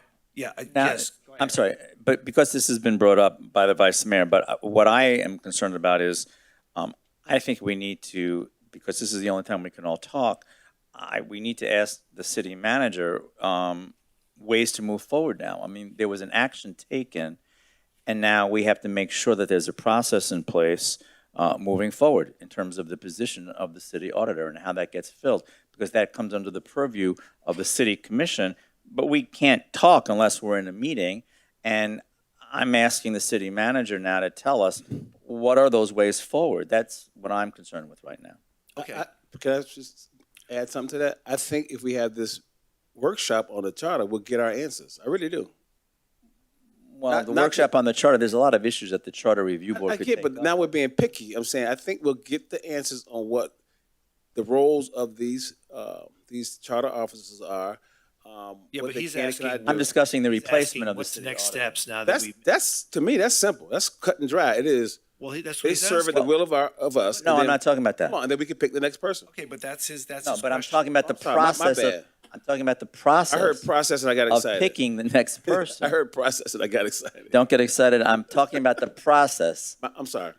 You and the vice mayor can both pull it together at the same time. I'm talking about the process moving forward. How are we moving forward? We need the city manager's assistance to move forward. Because we can't, unless we're in a meeting, we can't just talk about, is there a national search? Is there not? Is there a firm that we're going to hire to do that work for us? In other words, we have to have those discussions because we don't want an opening. Remember, I guess the contract said 60 days. So now there's what? That was 2 weeks ago, right? So we're down to Given any thought on 46 days. So I'm just saying time is running. We need assistance and we need to discuss how we are going to proceed. That's all. Right, but so let me ask you another question in reference to that. Well, but whose role is that? Is that our role or his role? The manager. He's a charter officer too. Well, he's just asking. I'm asking. He's just asking his opinion. So I'm adding this to Steve's question. All right. Okay, let me try a response.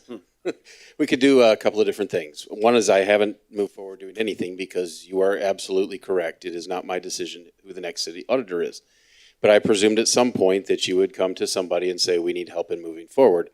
If you all tell me that you would like some assistance in at least helping to identify a firm, if that's the route you want to go, I can quickly have our human resource department do a fairly significant market scan, be in receipt of proposals, share those with you, let you digest it in a public meeting and make a decision. If you tell me that you want me to schedule it for a conference meeting because you have some thoughts as to how you want to move forward as a commission, and I can assist in that in any way, I'm happy to do that as well.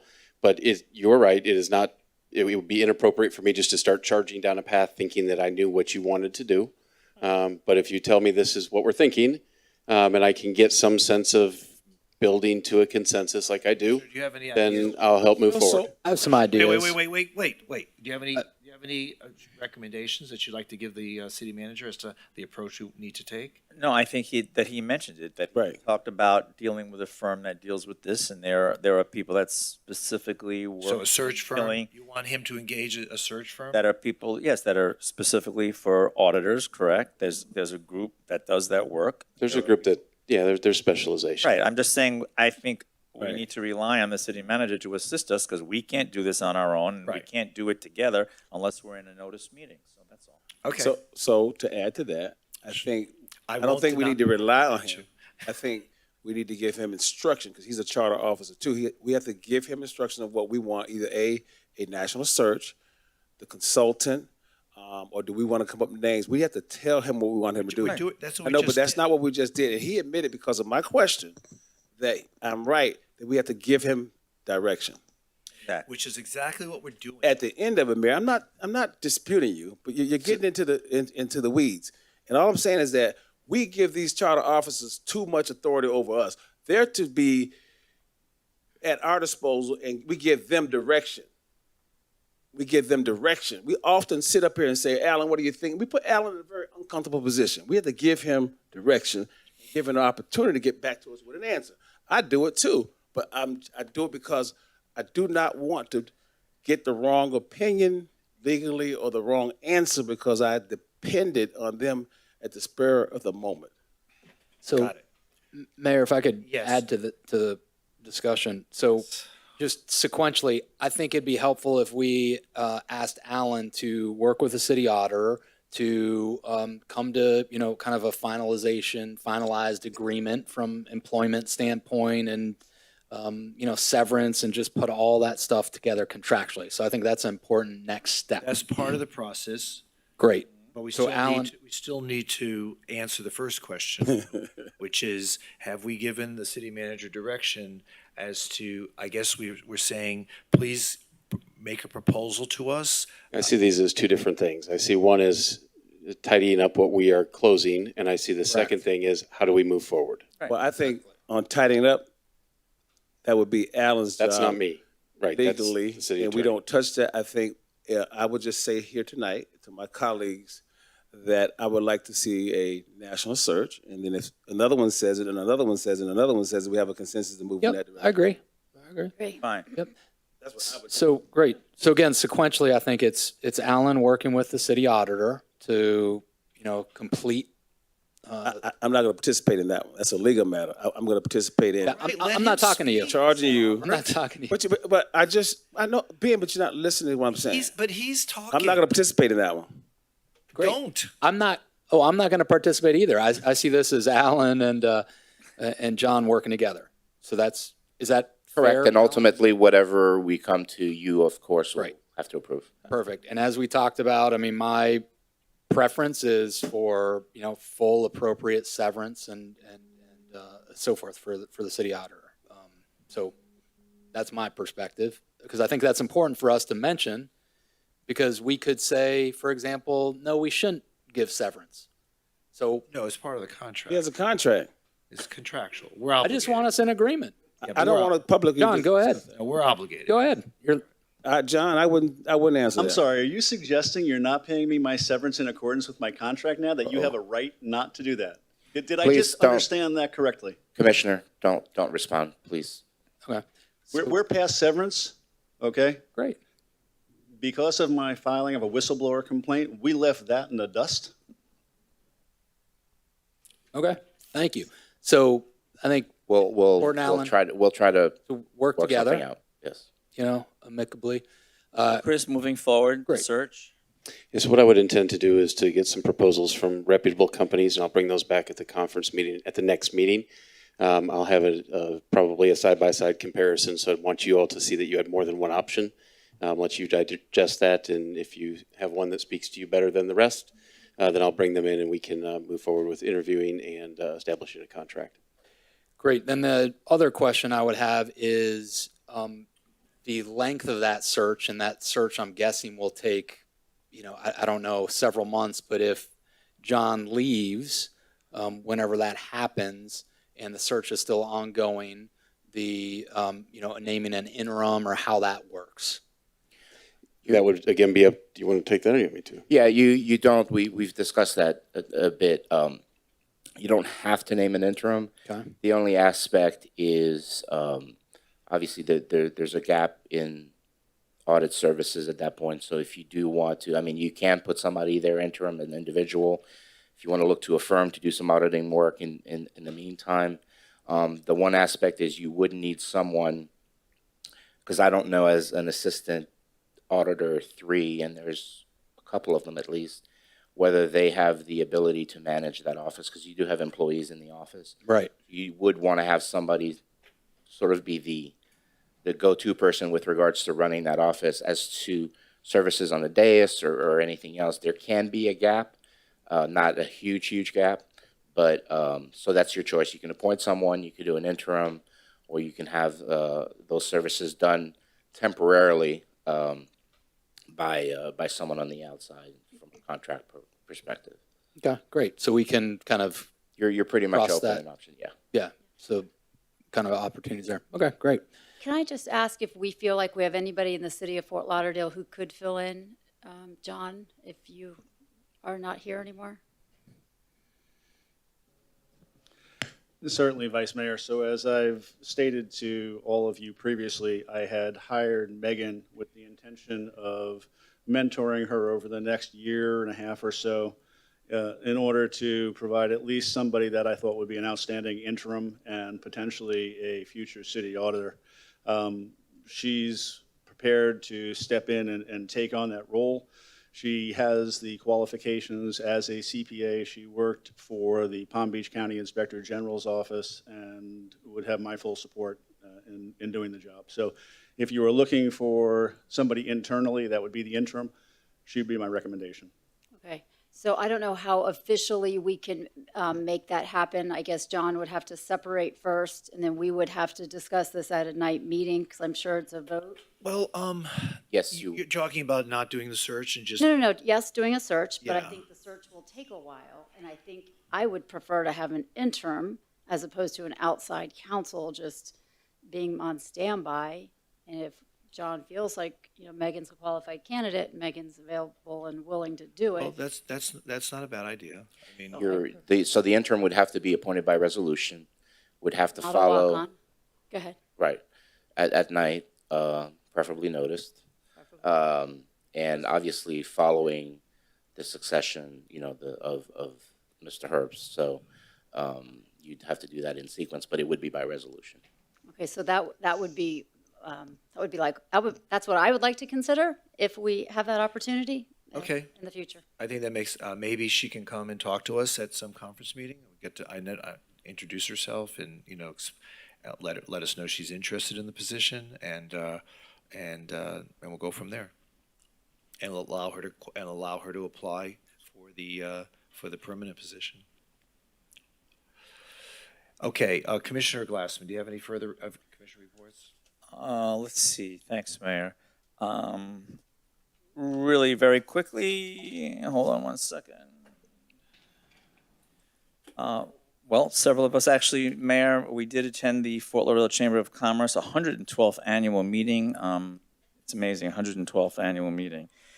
On Thursday, the 17th, I did a site visit at the historic West Side Grade School in Sailboat Bend. It's very exciting that folks are going to be coming back to town, taking over that building that's been sitting dormant there in the neighborhood. And hopefully. Where is this? In Sailboat Bend, the historic West Side Grade School. That used to be the Broward County Historical Commission building. Right. Just take West Los Olas all the way till you can't go anymore. By the Lennar PUD. Yeah. Townhome. It was the home of the Broward County Historical Commission for many years, but then the building did fall into disrepair and it was abandoned. Art Space had actually done the restoration in that building, and they also built the artist live workspaces right next door to that new building. So they're back in the picture, and we talked about possibilities, and that's an exciting possibility coming down the road, and also activating that site again, not letting that building further deteriorate. I had the pleasure of addressing the Greater Fort Lauderdale Chamber Beach Council on Friday the 18th. Saturday, joined you, Mayor, and Commissioner Sorensen at the Human Rights Campaign South Florida Gala over at the Marriott Harbor Beach. Tuesday the 22nd was a beat tactical workshop. It's a really neat project. Thank you, Tam, for that work on Northeast 15th Avenue. It's a tactical urbanism project, and the MPO has been heavily involved in that as well. That evening was also the South Middle River Civic Association. Wednesday the 23rd was the Middle River Terrace Neighborhood Association. And I do want to welcome the new board there and congratulate them on serving. And also at the same time thank Colleen Lockwood, who is stepping down as the Middle River Terrace Neighborhood Association president. She's also stepping down as the president of the Council of Fort Lauderdale Civic Associations.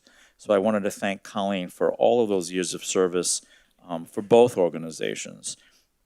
Thursday the 24th, it was a pleasure to welcome folks for a new branch of the Seacoast Bank over in the Winn-Dixie Plaza in Victoria Park, right across the street from Flagler Village. That was a really nice gathering and a ribbon cutting. I had no idea that the history of that bank actually went back to 1926 in Stuart, Florida, so it was interesting to see all the old photos and hear about that history. That evening also was the Central Beach Alliance membership meeting. Always a pleasure to join that. And then I hopped over, after the mayor finished, I hopped over to the Idlewild Improvement Association's annual meeting as well. Coming up, some more solid waste working group meetings, Victoria Park Civic Association, the Hendricks Isle of Venice Neighborhood Association. I think that is actually the newest civic association in the city of Fort Lauderdale, and they've been off to a really excellent start. Friday the 4th will be a South Middle River Civic Association Action Committee reconvening, again talking about issues on Sunrise Boulevard. Monday the 7th and the 8th is almost a 2-day retreat for the International Swimming Hall of Fame Board of Directors meeting, and I'll be attending those as well. Wednesday the 9th, Sailboat Bend Civic Association meeting. Saturday the 12th, I can't even believe it's time for the St. Patrick's Day Parade. Unbelievable. And then that evening, also, what a day. Marching? I'll be, of course I am You're all going to be marching. marching? I'm going to be marching, of course. And then I'll be marching right over to the FXC 75th anniversary celebration that evening as well. So that's quite a day, quite a long day. But it should be really excellent. Just one comment, Chris, I wanted to mention, I did read your memo of February 25th about eligibility for historic designation of the Parker Playhouse. Actually, now it's just called the Parker. And there were some options in. Number one, I'd like to have more of maybe a presentation about that. I'm going to take exception with the fact that it's not eligible for historic designation from the city, because I think that even though the new front was added on, the bones of that building, including the facade of that building, are still there. It's just internal now. It's not actually external as the facade. The theater itself is a public space, and all of the hallways and other spaces are pretty much intact and just been restored. So I'd like to have that conversation because I really do think that it is eligible, and I think we should designate the Parker historic. But I certainly liked your other suggestions there as well in terms of applying for a Florida State historical marker, and also a restricted covenant could be placed on the property to protect certain elements within the building from being lost or modified. So I'd like us to just further look at that issue, because I think not only the Parker Playhouse, but I also think War Memorial Auditorium should be designated historic as well.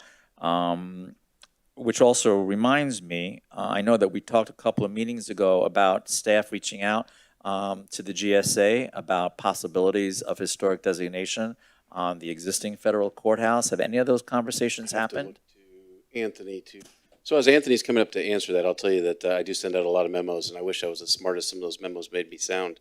But that was one that was prepared by Anthony and his team, and so we'd engage them as well in a continued discussion. But Anthony. Yeah, so Commissioner Tricia Logan did get a contact from the GSA and has had a conversation with them. We did draft a memo that is going to be going across Chris's desk. Matter of fact, I just finalized it while we were sitting here. So I mean, basically, I can give you the highlights if you like, but basically, as has been stated before, the GSA is not subject to our local designation. However, they did indicate that they would not stand in the way of it. So the memo kind of outlines that and what next steps would need to be taken.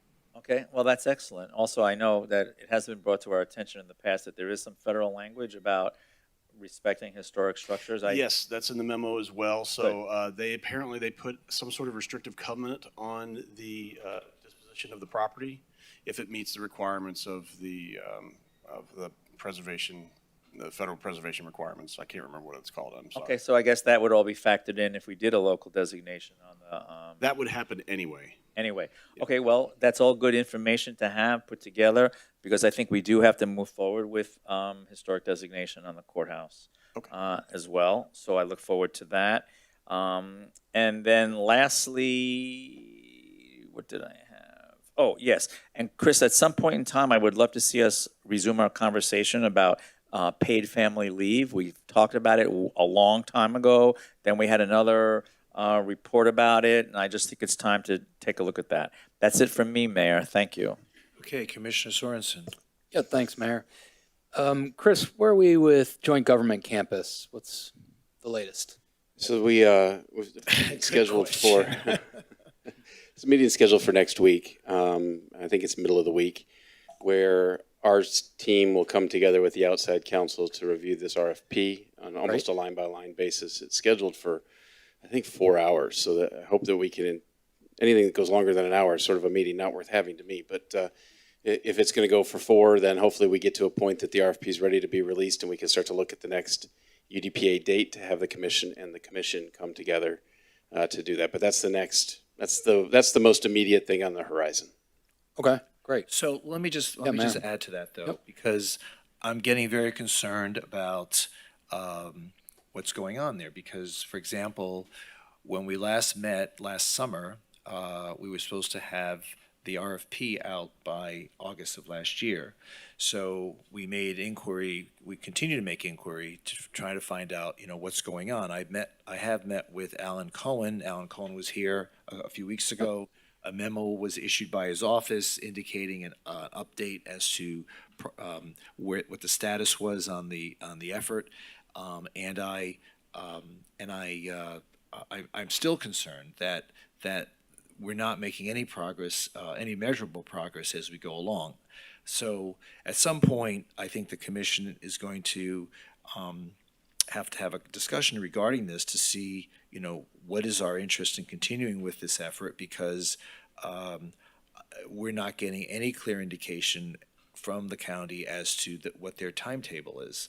We're just being told that, there's still an investigation as to the site, how much remediation of hazardous materials has to be removed, how long that's going to take, and if we're in no hurry, then we're in no hurry. But if we feel that the repair of this building continues to deteriorate and that we're not in a position to wait much longer, we may have to change course if we feel that that's necessary. But again, that's going to be a commission decision, and I feel that at some point we need to, I'm trying to get a mutual meeting with us and the county commission, and we keep getting rebuffed. I keep asking, let's have a meeting, and they keep saying no. Right. Well, that's probably why you weren't invited to Bertha's farewell party. Probably why I wasn't. Yes. Well, we're making progress. Yeah. We're making progress, and well, are we? This is the RFP. Getting together to release the RFP is an important step, Mayor, in releasing the RFP. I know, but they're not. So they haven't yet, but Chris is getting together with them. That's the plan. I think they'll work out the kinks and get this on the street. But I agree with you.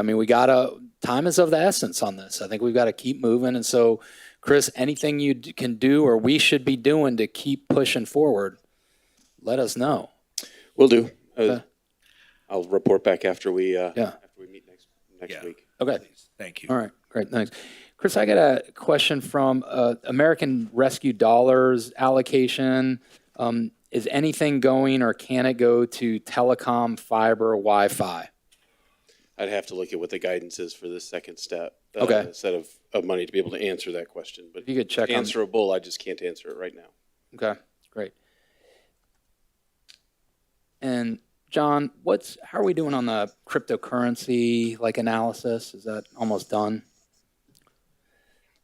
So Megan is working on that. She's putting together a final report. We've done some research on it.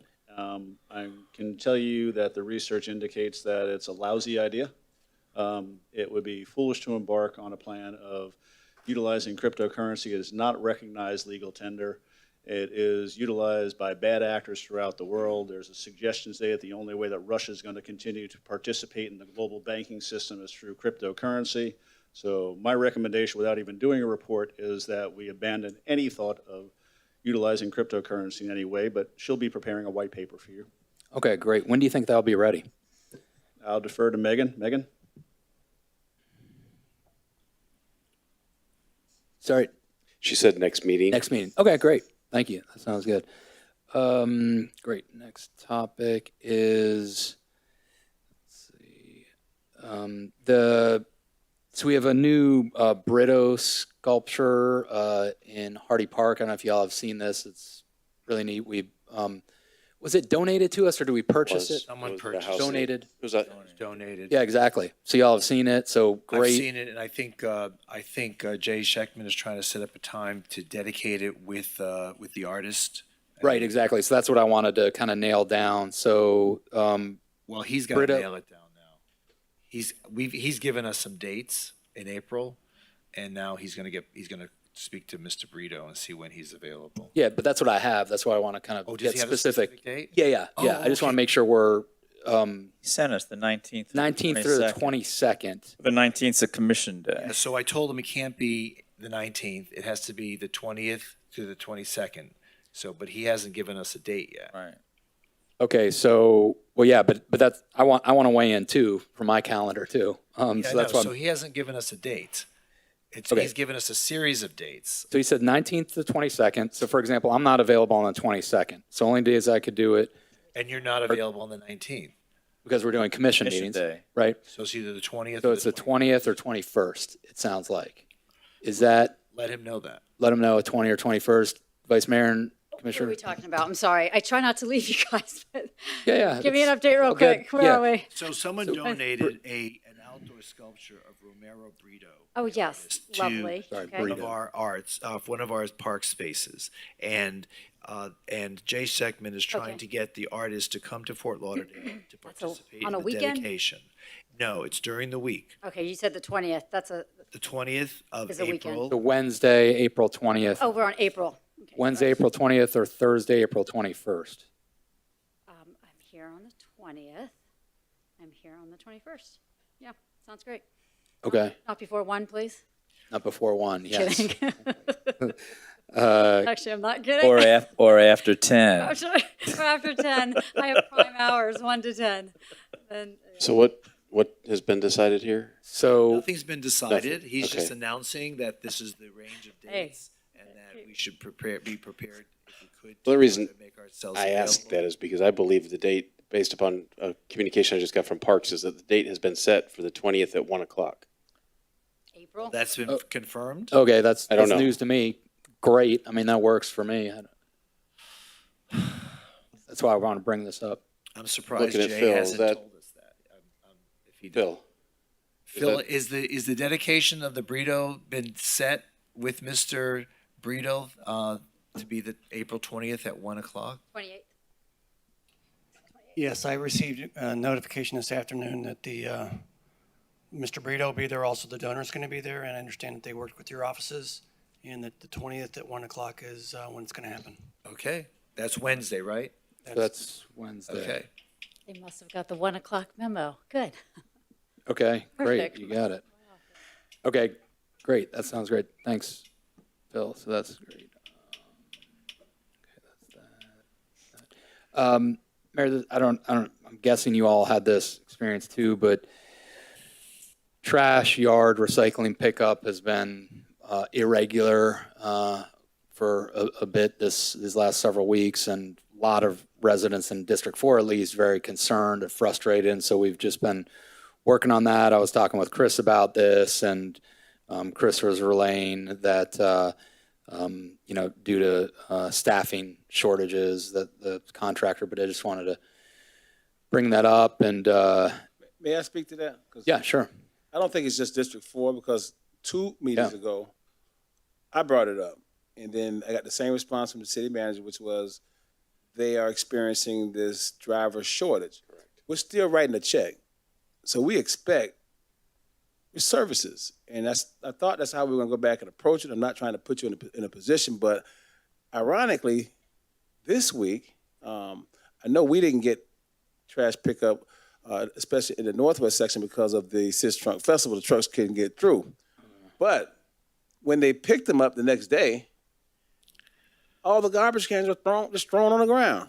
And there's one corner that they just keep throwing their garbage cans down. I'm wondering, why is it that if you got a mechanism that picks up a can, drops it back down, why are they thrown on the ground? I'm getting all these calls, just like you are, Ben, and probably everybody else in the city. Yes, me too. Lack of service. So I'm not going to say District 3. I'm going to say lack of services throughout the city and abuse on cans. Is it because that new guy comes in now and he's frustrated, he has a workload? We need to revisit this because a can is a serious concern to our residents. We all have a can. I don't care about my can that much. I'm not that intimate with it. But my seniors are very intimate with these cans.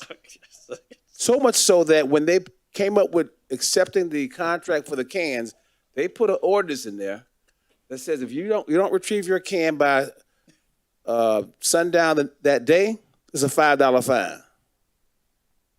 So we aren't collecting the fines, but this is something that the residents decided they wanted to put into something, and now to have the vendor just abuse people's services because they're having a shortage. So we got to figure out how to fill in the gap or not pay. Okay, we've been pressure on our contractors for not just starting now, for weeks. They got semi caught up last week, but it's a nationwide driver shortage. We're not unique in this situation. I read city management updates all the time, and this is a national problem. Is this waste management? We have a couple of different vendors. We have Gold Medal and Waste Management, so depending on what's being picked up. I know last week we had an issue with landscape debris that was slow by a couple days. But that's internal. No, that's a Bulk vendor as pickup well. is internal, right? Bulk is a completely different thing. What do you mean when you say landscape? I just want to understand it. You take palm fronds and grass and put it in the green cart. That's what I'm calling landscape debris. And that's waste management? Who is that? I believe that and the solid is waste management and the recycling is Gold Medal. I obviously have to. Okay, I think you're right. You're got right. a lot of And facts going on in Republic- my head. So if you're Public has the trash. you want me to be absolutely right, No, I'd have to check. I don't want you to be absolutely right, but it's still vendors. The mayor wanted to know who was it, but I see Republic sometimes circle back and get the landscape can. I think So I don't know who's on first. I'll confirm, but solid and landscape is together and recycling is with a different vendor. Okay, thank you. Continue. I'm sorry, Ben. No, that's all good. Yeah, That's- I have the same complaint. I figured we were all experiencing that. I just hadn't. Well, even my house. Right, even no, I mean What district do you live in? Same with mine. The wrong one, apparently. Talk to your commission district. I wish I had a good district commissioner who would It's be all right. on I'm going to take your neighborhood. Don't worry. Oh, gosh. There was a article about. We're going to have to redistrict. Yeah. Going to. I'm going to be in District 1. Come over. I'll take care of you. There you go. Yeah. Thank you. I want you in 3. There's an article about shooting iguanas, and I just want to, reemphasize, and Alan, but it is illegal to discharge any type of firearm or air rifle in the city of Fort Lauderdale. I just want to kind of. That is correct. We have an ordinance that specifically addresses any discharge of firearms. Our definition of firearms includes air rifles. So that's correct. There's no discharge of any of those types of devices. Okay, great, thanks. So that picture you saw on the front page of the Sun Right. Sentinel was really, obviously it wasn't in Fort Lauderdale, but. Well, it might. I don't know where it was, but it's illegal if they're doing it. It's just it's illegal. So anything. I don't know if we need to message out as a city just a little bit more about that, but okay. Let's see. Chris, firefighters. Just want to touch on just our ongoing work around increasing diversity in the fire rescue, and we had so I guess a couple pieces around that, and part of this because I was up in Tallahassee, and one of the representatives was talking about diversity just in general in fire departments. So I said, absolutely, it's something we've been working on. They told me that hey, there's a required swim test, and when I asked in our city if there's required swim tests, and again, correct me if I'm wrong, we can talk to Chief, but it's no long. You don't have to pass a swim test to apply for Lauderdale Fire Rescue. My understanding, Chief, correct me if I'm wrong, but applicants who can't swim are offered swim lessons to get up to speed, and it's not a detriment to their application. I just want to. It is a recent change that we have made. I didn't come prepared to talk about that tonight, but I can certainly get an update as to where we are with our actual numbers as of today. Yeah. And bring it back to this commission. Obviously, we support a workforce that resembles the community we serve, and that means that we are just as focused on making sure that we have all represented in our departments, and that's a focus and a goal, and we try to eliminate barriers to entry, and let those that want to and are capable of serving the public serve the public. Great. And then another idea in terms of really trying to address that as well, this was kind of brought up to me, which is the idea of looking at internal recruitment in the city of Fort Lauderdale for firefighters, like in other words, people of other departments. And could there be an opportunity for us as a city to explore to say, hey, anyone internally that's interested in being a firefighter, we as a city could I don't know what it would be, but possibly like support them going to the fire academy part-time or having some degree of flexible work, just kind of an idea there. Yeah, I don't have a perfect answer for you because some of our employees are represented by collective bargaining agreements, so we'd have to Yep. see what that allowed for. Right. In offering either additional training opportunities to employees that others didn't avail themselves to, and what there's certain entry requirements that both the police and fire unions have in their contracts that we couldn't violate. But Yeah. I don't have a perfect answer for you, Right. but we'd have to Yeah, look at that's that. fine. So I think that's just kind of, again, just thinking interesting ways to engage. And we had talked about doing away with the paramedic requirement, or we were looking at that analysis, or you don't have to pay for it yourself. I've encouraged the chief to look beyond those that walk in the door with a paramedic certification and they can perform in certain roles. And we would be supportive of them attaining that paramedic certification when they are in our employment. Okay. And then, yeah, I guess could you be, non-certified and then 7 to 8 months add the medic? And so just looking at those creative ways to making sure we're limiting barriers as much as possible. To some degree, we haven't had a difficult time filling our recruit classes either. And sometimes it's hard to look to somebody who's just trying to aspire to that level of training when we could stack the room with people that are highly qualified based upon what our minimum qualifications are. So good balance. Always want to support the next generation in finding a way into the workplace. Everybody was given a chance at one point. And we just need to balance that with how long it takes to get them out of that training so that they can become a usable resource to us in the field. Yep. Okay, great. Let's see. What else? Okay, that's great there.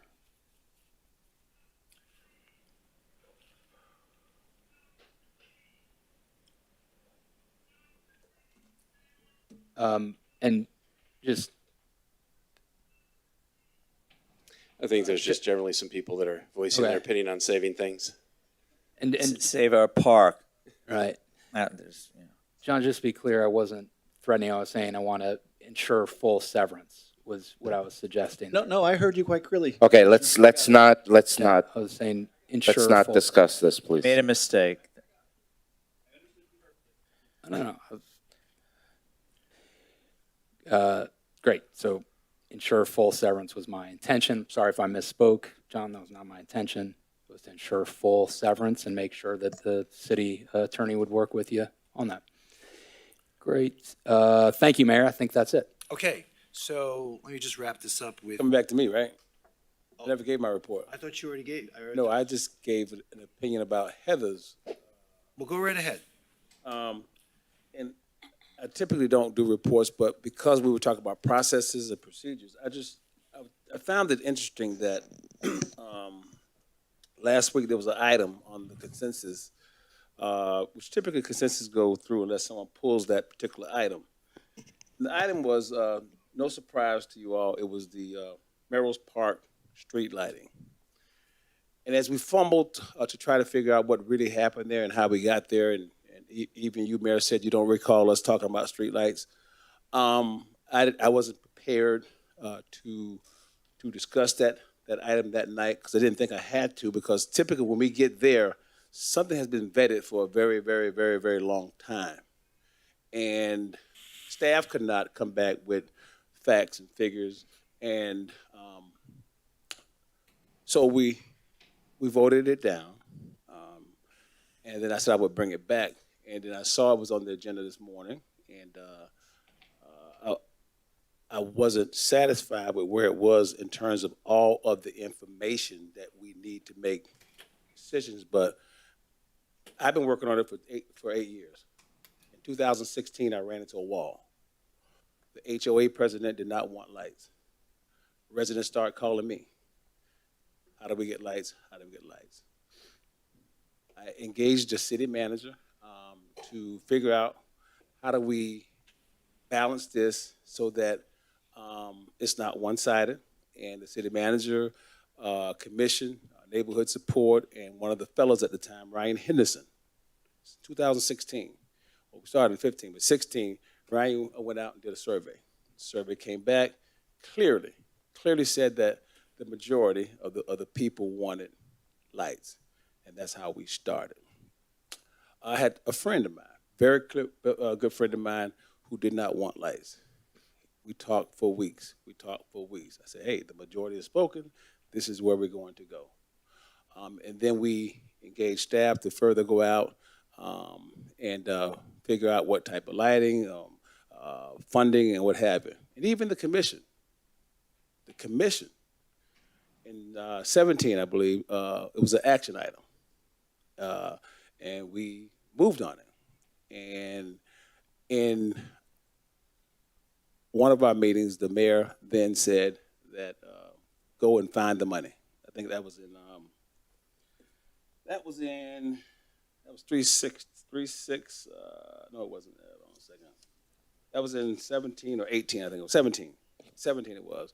And so staff was looking at different funding. FPL even offered us some grant funding. They even had a pilot program that we were looking at going in and doing it all for free. We started doing design. And then when we started designing this particular light, we even went to the HOA. It didn't always have to be me, because I try to avoid conflict if I can. But for the record, I don't go to any HOA meetings unless I'm requested to go, because I have my agenda meeting and they're invited to come there. Sometimes they conflict with my agenda meeting, but in most cases, the HOA presidents communicate and reach out to me. Maybe not so much here, but I did not want to negate that she had a seat at the table. And as we move forward and we have more community engagement, if you look at the Melrose Park Community Center, it's very small. We anticipated hundreds of people coming out for these exercises. So we moved it to the Southwest Riverland Community Center. That's not my conference room. That's not my backyard. That is a community center in the Southwest, which is convenient for both Melrose Park and Melrose Manor. So we did the heavy lifting. We did the work, and we moved it forward. We even got to a point where we got a couple emails from Donna and Ms. Guthrie, saying that she didn't want the lights, but now that we're going to have the lights, she would like to pick a light. She actually picked one of the 3 lights in this process. And we kept moving forward. All that was supposed to happen last meeting was city manager, because of the threshold of the money, had to bring it to us for a vote. And then at that particular meeting, it was a train wreck in our processes. And I wanted to push forward, but we made a decision. I don't think the decision was one of our processes. I think we all didn't have, especially Commissioner Glasson, which I can almost verbatim say what he's going to say anytime, which is, my backup, the community outreach. But he didn't have anything to hang his hat on. But I started this when I first got here, and that's how long it takes for a project to come to fruition. It's like just like we started the Aquatic Center. I was sworn in that night. We're on the beach, and we stayed until about 4 o'clock in the morning. And the Aquatic Center is still not complete, and we've changed it, or added to it a number of times, but we never said we couldn't build the Aquatic Center. We kept moving forward. So that night, I was just so taken aback, and since then, we scrambled to come back and put it on again. So I pulled it this morning because it didn't have all the information I needed to tell this story or to tell you how we got here. And some of you, went out and knocked on doors the other day. Some of you, did what you had to do to get your own understanding of how we got here. And I don't live in Melrose. So it doesn't help me one way or the other, but I think Commissioner or Vice Mayor Marida said it best. Who doesn't want street lights? I mean, who wouldn't want street lights? I've never heard that before. But I was attacked from the podium, and the speaker was allowed as many minutes as they wanted to a public attack the commissioner. And then you and I got into some heated exchanges about our political views, which I respect, and sometimes we disrespect our respect. However, I took it. took it, but I don't think it's fair to the residents, you know, that we get to this point now and we say we're not going to give them the funding for something we've already started a process on in 2016. And we were so sensitive of Mrs. Guthrie's issues that we took another route on how we can get the consensus of the people. The people spoke. Then the police officers were complaining about the crime. And they were at our meeting saying, hey, well, the crime is up. They're doing this. And the cops said, well, once it gets dark in Melrose, the criminals win. Rick Maglione. He's a part of this report and further did the studies. So I don't think it was at that point where we should have just said we're not going to do it. I just think it's a disservice. I think it's a political ploy at me. The HOA president I'm speaking of has always challenged me in the races, and you know, I don't have a problem with competition, but I have a problem with people sabotaging what the community wants. In the 11th hour, it's one thing had she been sitting at the table the whole time and not throwing hand grenades every time that she saw that the momentum was rising. It's easy in 2 weeks to go out and start shaking the bushes and get a few people to come out, but Commissioner Glasser, you often say, how many people were at your HOA meeting? How'd they vote? She never has more than 8 people at her meeting. So I couldn't even get an understanding of the pulse of a community with almost 2,000 residents, what they wanted. But when we sent out those surveys, people got them back in that time frame that we asked, and we made our decisions based on the information we got back. Had they come out with, no, we don't want, we wouldn't be having this discussion today. I just think it's a disservice, and I can live. When I bring it back, I can live with the outcome. What I can't live with is a lie. I'm not saying anyone up here lied, but I'm saying I can't live with a political agenda to take services back from a community that has already suffered tremendously in Fort Lauderdale, and what they don't have. Even their storm system drains do not, or they didn't work. They were there, but they weren't maintained. Now we're at a point where they're being maintained, and the next storm we get, hopefully they can get the water flowing, but I'm their voice. I am their voice. 3 elections in a row, I am their voice. I'm the one that they depend on to carry the water. I do not benefit from a sidewalk. I do not benefit from a light post. I do not benefit from any of the services that are rendered to our residents unless I just happen to be in that decision that was made that particular. I just can't jump up and say, I want street lights now on my street. Well, I have street lights. And as I started riding around the city, Vice Mayor, I noticed that all street lights are concrete poles, unless they are on the 6th Trunk corridor where we got special grants to do different designs, or we go down 15th or some other our park areas, we can change that. The beach, we had another grant where we got different lighting there. But most street lights are poles. Now, they chose the apparatus for the top of the pole. I mean, I didn't just make this up and say, hey, I'm going to just shove lights down the throats of the people in Melrose Park. Melrose Manors have lights. The other contiguous residents have lights. This is the only neighborhood that didn't have lighting, period. And this is how we got here. And when I speak of processes, I don't care if it's what we did last week or the week before. I just wish we were consistent in our processes, and we just learned how to, I mean, it's sad to say, learn how to get along and play well with others.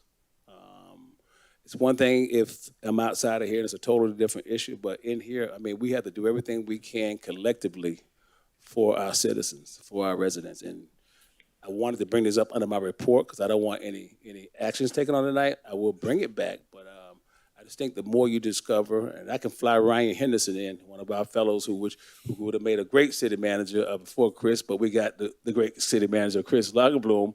But that program worked for the fellows, and he's now a city manager out in Dallas, but he's the one that did all the heavy lifting. He's the one that sat in the meetings when Mrs. Guthrie would not allow anybody else to come into those meetings. But Ryan was a quiet storm. He was a quiet storm. He got the work done. and he got the results we were looking for. Even with opposing sides, he was able to come out of there with a resolution, and we moved forward with it. So we wouldn't be here today talking about putting in streetlights in the 11th hour because I do or do not like a HOA president. So I just wanted to give you that. Okay. And I also want to say that it was I want to thank Phil Thornburg and his staff for the great job you all did with the Sis Trunk Parade and Festival. The mayor and I, we were there.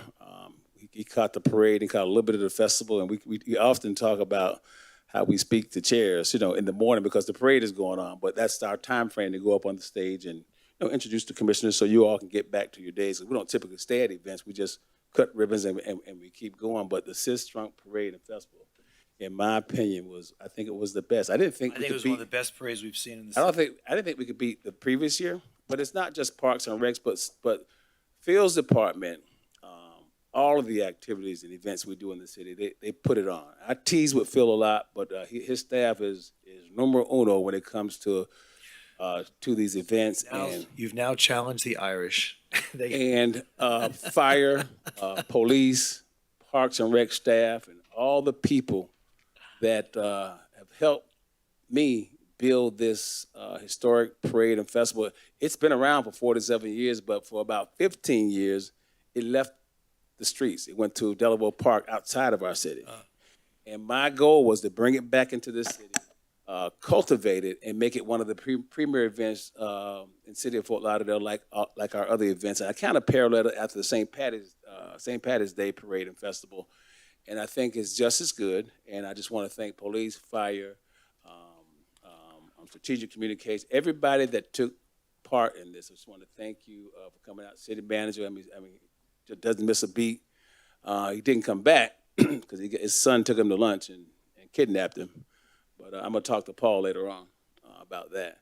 But no, bang up job. It was great, and you missed it, Steve. But I know you'll be there next year. But again, thanks staff for that. And I don't think anything else pops out that I need to share. But thank the city. I thank the city because it was very hard to bring this parade back. When Commissioner Moore was here, it kind of got into a big fight. It became police against this person and city against that person, and how much this costs and how much that costs. But one thing I can say about the previous commission and this commission, we do believe in showcasing our city. All right. And thank you. Very good. Well, I'll be damned. I'm going to talk about things I've done. All right, I'm just going to take 2 minutes to get this, and then we'll adjourn. It's a long sheet, 2 minutes. Yeah, right. Well, I'll talk fast. So, on behalf of the city, I participated in the annual Chamber of Commerce meeting. I gave a presentation talking to the chamber about the wonderful things that our city is doing, including the next day the groundbreaking for Thrive Progresso, which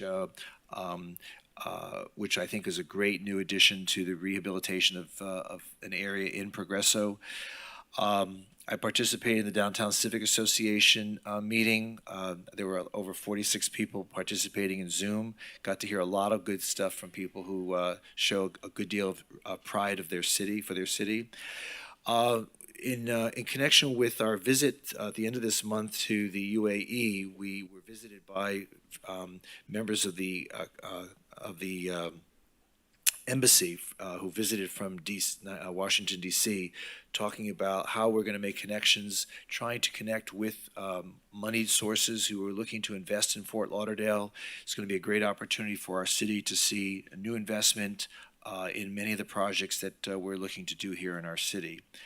I participated in the Broward Workshop Summit regarding the New River Crossing. As we all know, that continues to be debated as to the manner in which that crossing will take place. And as a result, I flew to Washington, D.C. on the 24th to meet with a senior member of the Secretary of Transportation's office to discuss approaches to trying to secure funding for the tunnel that this commission has voted for. Let's see, attended the Landings annual meeting, which was great, as well as the Idlewild annual meeting. the parade, of course. And I want to announce to everybody, if you haven't already heard, that our Museum of Art, the NSU Art Museum, just down the street, has an absolutely magnificent exhibit going on the rest of this month, the Keith Haring exhibit. This has been curated from private exhibits from all over the country, and I went there on Saturday for a preview of it, and I have to say this is an unbelievable international exhibit that I suggest everybody see. He was an amazing artist, an amazing person, and hopefully this community can appreciate this types of artwork that's brought to our community. I also represented the city at the Inter-Miami opener this past weekend. It was the beginning of the soccer season, and it was great to see our team really. It was quite an aggressive game. Unfortunately, it ended in a tie, 0-0. So, but Nobody lost. at least we didn't lose. Think of the I positive. heard the right? parking was pretty bad that day. Tomorrow, hopefully this meeting doesn't last too long. Did you hear me? What's that? I heard the parking was terrible. Is that true? I found a place to park. Hmm? It was packed. It was full. The parking getting there, it was a disaster. Traffic, yes, the It was traffic tra- flow and parking was not We need not to- something that we need we to consider a continue. parking structure. Was well, the soccer team they took control of parking, and when we had already discussed a couple meetings ago that we would let our police figure out how to get people in and out of our. Right, but I didn't have a problem finding a parking space. But we got tons of complaints. Oh, okay, I didn't know that. That is true. Anyway, so hoping that tonight's meeting won't last too long because we're going to be leaving early tomorrow to go to Tallahassee to discuss a number of things on behalf of the city. We'll be meeting with the governor's staff as well as members of the Department of Transportation. Just quickly going through this, March 4th, I'll be attending the Women's Council at the Chamber of Commerce. I'll be presenting a proclamation for Excuse Me, That's My Seat at the Broward Center. And this Saturday, I've agreed to partner with other mayors in Broward as well as Dade to play soccer in the Marley's Cup. The Marley family is a musical family who have agreed to challenge. We've agreed to challenge them at noon at the Arts Park in Hollywood. So, if I At noon? high noon. Will that be videotaped? Someone needs to please videotape I'll be there. that. Who's going to have videotaped that? Chris, are we going to have Well, we someone ran in races before. from Strategic This is a race. Communications? This is a. I'm This saying, is, but we've run before. So Can Strategic Communications get out to Hollywood Young Circle Arts Park and video? Send the tape that? cameras. Okay, So, thank you. I'll be there. And on March 10th, there's a women's trailblazer event, and we'll be presenting a proclamation to Pat Zeiler, and of course, as Commissioner Glassman said, the St. Patrick's Day Parade at noon on East Las Olas Boulevard.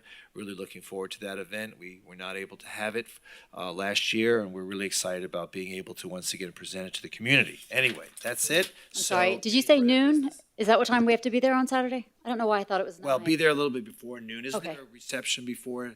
We'll get more details. Okay, We'll get more around details. noon. Yeah.